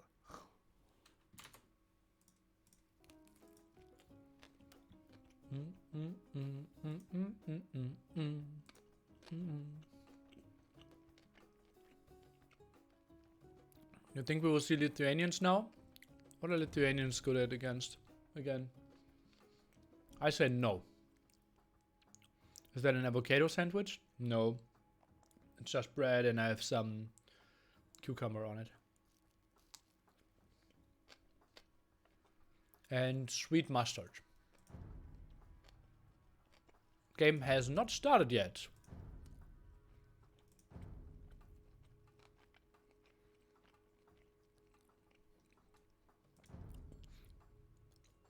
Avocado would be nice. Do you like avocado? I actually tried to boycott avocados. Doesn't really make sense to import them to Germany. But yeah, they're obviously nice in taste. But yeah, I'd rather go for like regional product.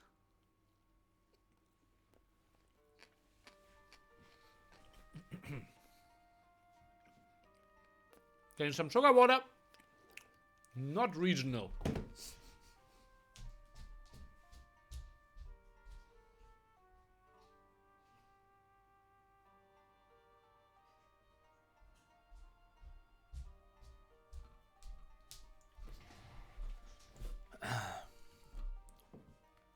Nationalist? Exactly, you understood it. Autarky? Not autarky, no. More thinking making the world a better place, hipster style. They're imported anyway. The cucumber is not imported. Why not fridge sugar water then? Would make sense, yeah. If the sugar water would taste as good from Fritz, and if they had bigger bottles, I would go for Fritz, yeah. Hippos are also imported, that's why I don't eat hippos. Okay, Koreans against Aztecs, hello! And where's Mr. Ondo when I need him? Here he is. Yeah, I'm here. Yeah, TaToH against DauT with Onlu. Yeah, Koreans against Aztecs. Explain. So yeah, this is definitely it's two interesting different approaches to get the same result, I guess. So the whole feature of good old Wolf Hill is that you got a ton of relics in the middle on the hill that is surrounded by snow leopards and not wolves. Regardless, so you're going to want to be taking control of the middle super efficiently.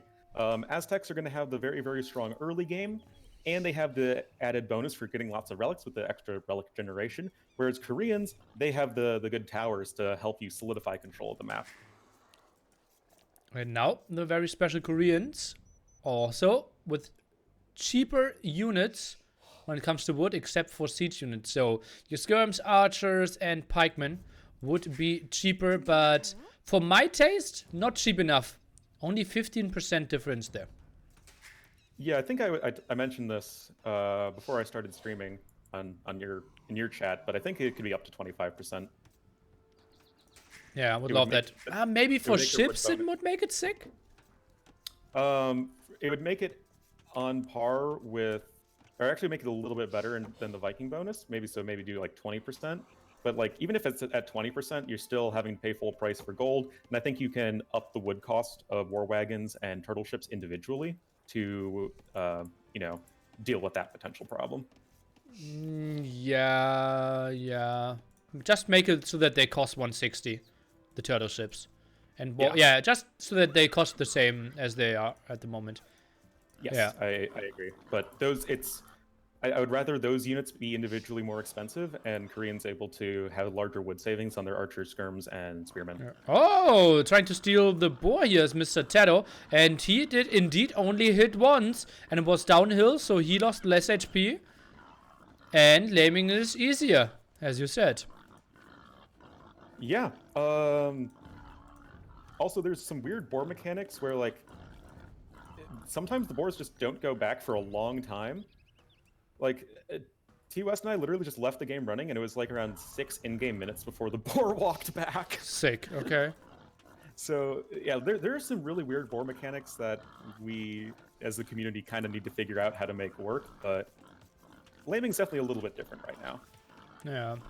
We saw in single player, you didn't even need to get a single boar hit so that it follows you. And MBL yesterday was being chased by 5 different boars from 3 different players. Oh, wow. Up till Yeah. the moment that his scout got converted. Oh, man. Yeah. So, this is something we'd have to imagine would be very, very aggressive. These guys in general have not been very aggressive, but, like, you have to be trying to go for early control of the middle right here, right? I'm not sure. It's like early in feudal, no. Early in castle, yes. I guess I'm thinking about it more from Koreans. You want to get your towers down in feudal age. Aztecs, I guess, can wait till castle age, but I kind of like the idea of having towers, I guess, for either player. Yeah, like honestly, like 2 towers alone at that area would be enough for TaToH to work there. Can you build between those relics in that green area? Nope. Nope. Okay. That is, I'm not sure what the terrain's called, but it's the same one that's, like, I think on the side of Acropolis, like on your little hills. Okay. So I think that same terrain. Stone streets. Stone Streets, is that what it's called? No, but that's what I would call it on Acropolis. Oh, okay. Obviously, it's something different here. Yeah, yeah. Yeah, because I was playing a community game here, like I said, and I was trying to build a castle there, but I couldn't. I only had 30 relics. We can go into Gaia, right? Can you select all the relics? It's 29 in the center. Yep. That's pretty sick for a 1v1. Oh, That's like... and Gaia is getting attacked at the right-hand side when the villagers are getting They're harvesting the the ibexes. deer. Yeah. Or ibex. Funny. Poor Gaia. So, 1, I like the autumn trees. They're really pretty. And 2, who do you think is going to be better at securing control of the middle of the map? At the moment, it looks like TaToH. DauT will probably go... What is he going for? I'm a bit surprised. 44%. No barracks yet. And that will be an eagle defense? Against men-at-arms? He has only 4 on wood. Am I missing some villagers? No. Or is that an archer defense? He's got 3 on gold. I think it's There's just any an more- archer defense. Archer eagle. I mean, archer defense is fine if you're walled. And DauT's in a really nice position defensively with the wood choppers, at least. I mean, it's you can just like have some separate walls, and DauT has its own little like nook over here in the east of the map. But other than that, especially the hunters, because this map has no forage bushes, by the way, guys, in case you're wondering. So you do have to be a little bit more creative in how you defend your What? hunters. DauT is now going for militia. Did he screw up his build order that much? 1 militia makes 0 sense. He cannot get attacked. I think just going eagle archer would have been perfect. I think it was a panic militia of like, I need units and I need them now. Okay. I mean, that's the only justification I can see here. TaToH that only now militia- going for loom even. That's ballsy. Oh yeah, that's really ballsy, yeah. Building a watchtower between his gold and stone. So he definitely wants to make some amount of towers in the feudal age. Yeah, like I was saying, building a ton of towers in the middle of the map. You get all the relics.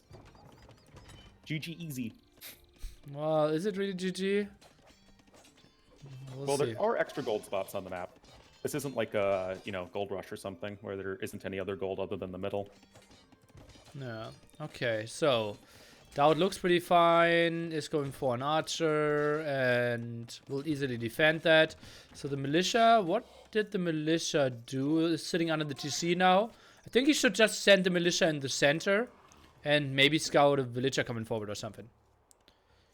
Yeah, or you can clear out one of the snow leopards or a couple of the snow leopards for your own villager to build a tower or whatever, monastery.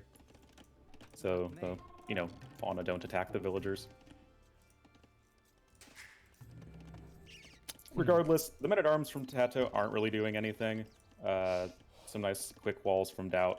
Going to be enough to seal the deal. What's going to be a problem for him is he has no farms, and he's going to have no food income shortly. Okay, we still have some pigs here, but yeah. Do we have horse color now coming? Okay, that makes a lot of sense. Maybe he has a lot of villagers on wood. Look at that, 15 on wood. He will be fine with his farm production. Yeah, he's got triple lumber camp already, which I mean makes sense because you run out of food pretty swiftly here, and you're gonna need some farms. But Aztecs, good farmers, lots of villagers on wood. Archer production should be just fine for DauT. TaToH just with the 2 on stone. And TaToH, he will have a solid uptiming behind this. Look at that, 450 food, 300 gold already, builds the market, can buy another 100 food for himself. And I think he will just spam the map with watchtowers probably. Yep, and in case you guys did not know, watchtowers, despite having their HP reduced to 700 in the feudal age, do jump back up to 1020 when you hit castle age, even without guard tower. Interestingly, that would never actually matter for Koreans because they get guard tower for free, but for every other civ, that is actually how watchtowers work. Ah, so yeah, they never have a tower that has 1020 HP. Not anymore, no. Okay, interesting. Okay, archer counterattack now by Mr. DauT. TaToH is on the way to Castle Age, has a defensive tower there. That looks even like... What is it called again? War wagons to me. Yeah, the unit that never actually existed. But yeah, I mean, I make no secret my love of the War Wagon. I think it's low-key one of the best unique units in the game. And now there are 91 wood, I think, which is pretty sick. Ah, okay. TaToH with some That's walls like behind. Yeah, go ahead. Yeah, What's I was the gonna one? say, TaToH does need some kind of wall behind or something, but if that is the case, he should be good to go. Oh, he just gives up the gold. That's fine for the short run. Yeah, doesn't need more. Would love to see even some more walls to the TC. And I think a defensive tower could have made sense. Maybe he felt he couldn't get it up in time. Obviously, Koreans lost their faster building time. Yeah, but with towers, it didn't make too much of a difference ever since that nerf a while ago, where towers got most of it reduced. It was only 5% faster. Yeah, okay, true. Okay, now running around a bit. TaToH shouldn't lose any villagers.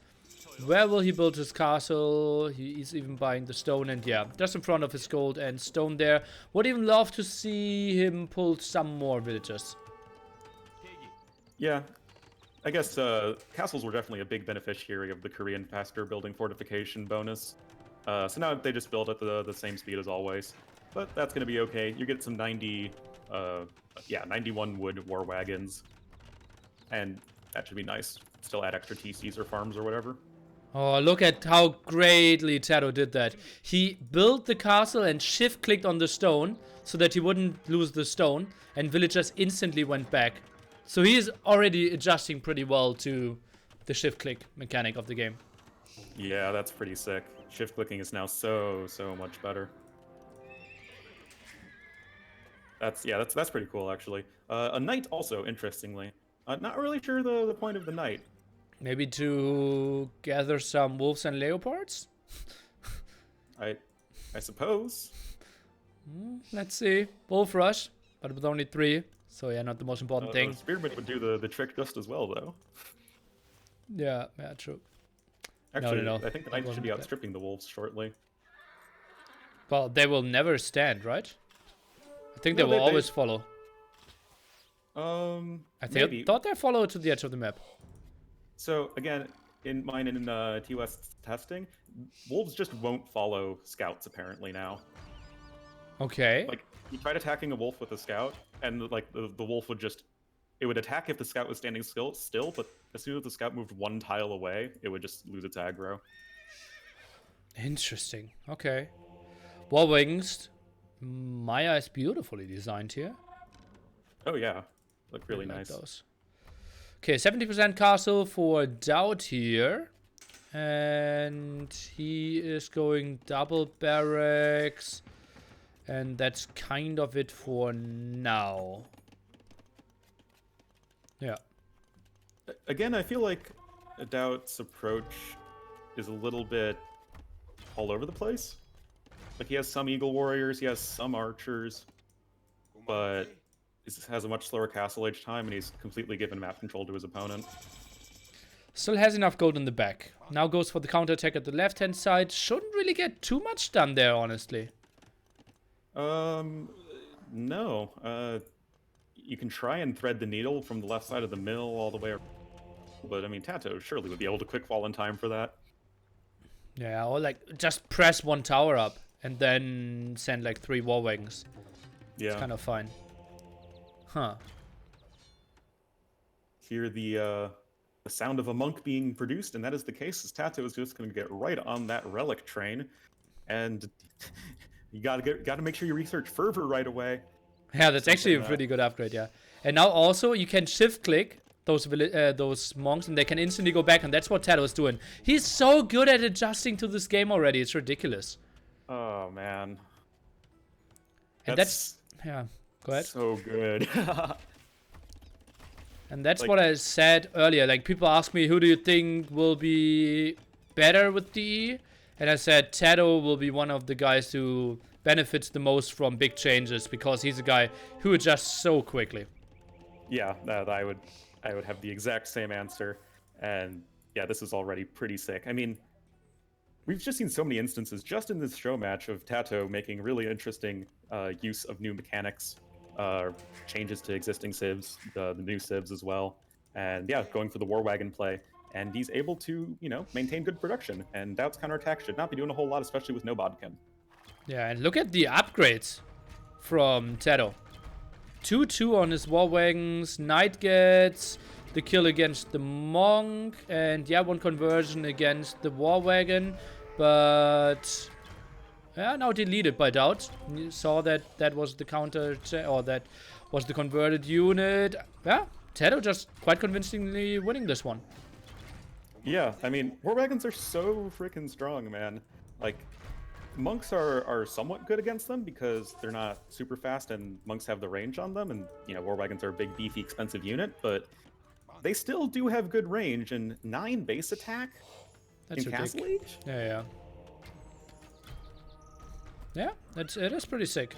And also the typical wood gold combination, so much easier to produce than compared to a unit that costs food as well. Yeah, exactly.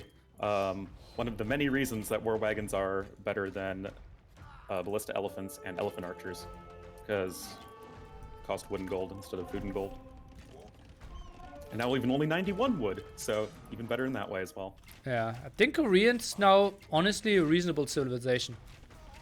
Even without towers.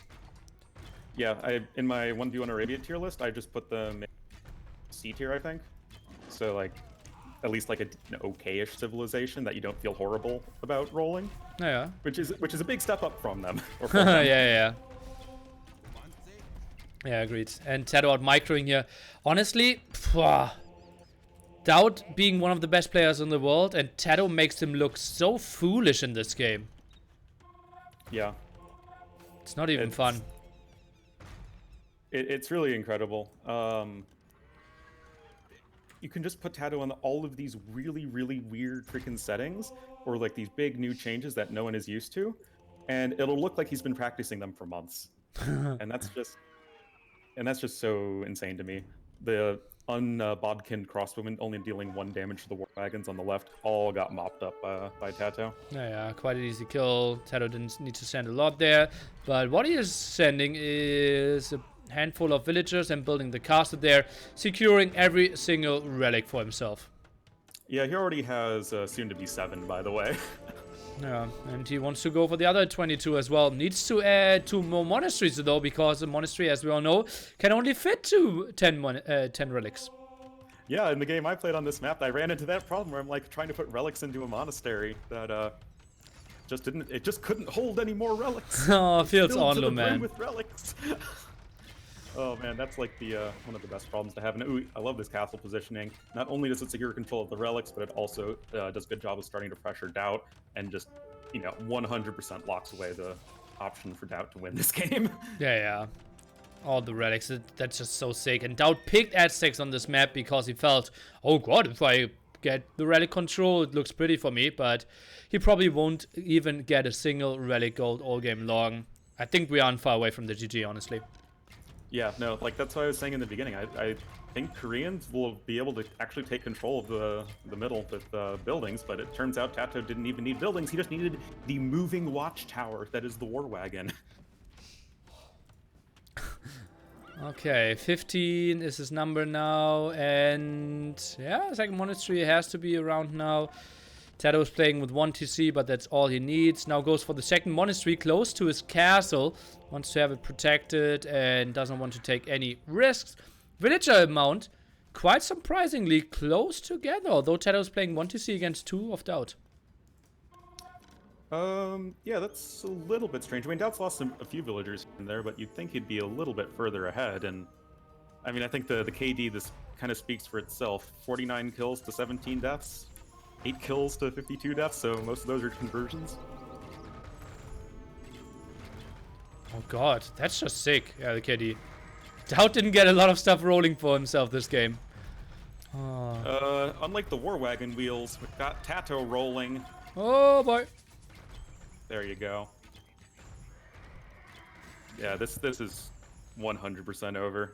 One monastery is now full up. Monastery number 2 is starting to be filled up with these relics. DauT is even on 3 TCs, didn't see that. A lot of villagers migrating to the left-hand side now. Gate was locked though, that's why they're running basically through the front line, and DauT will have some significant losses here. Not sure what the plan of those villagers is. Gold at the left. The men-at-arm from feudal age?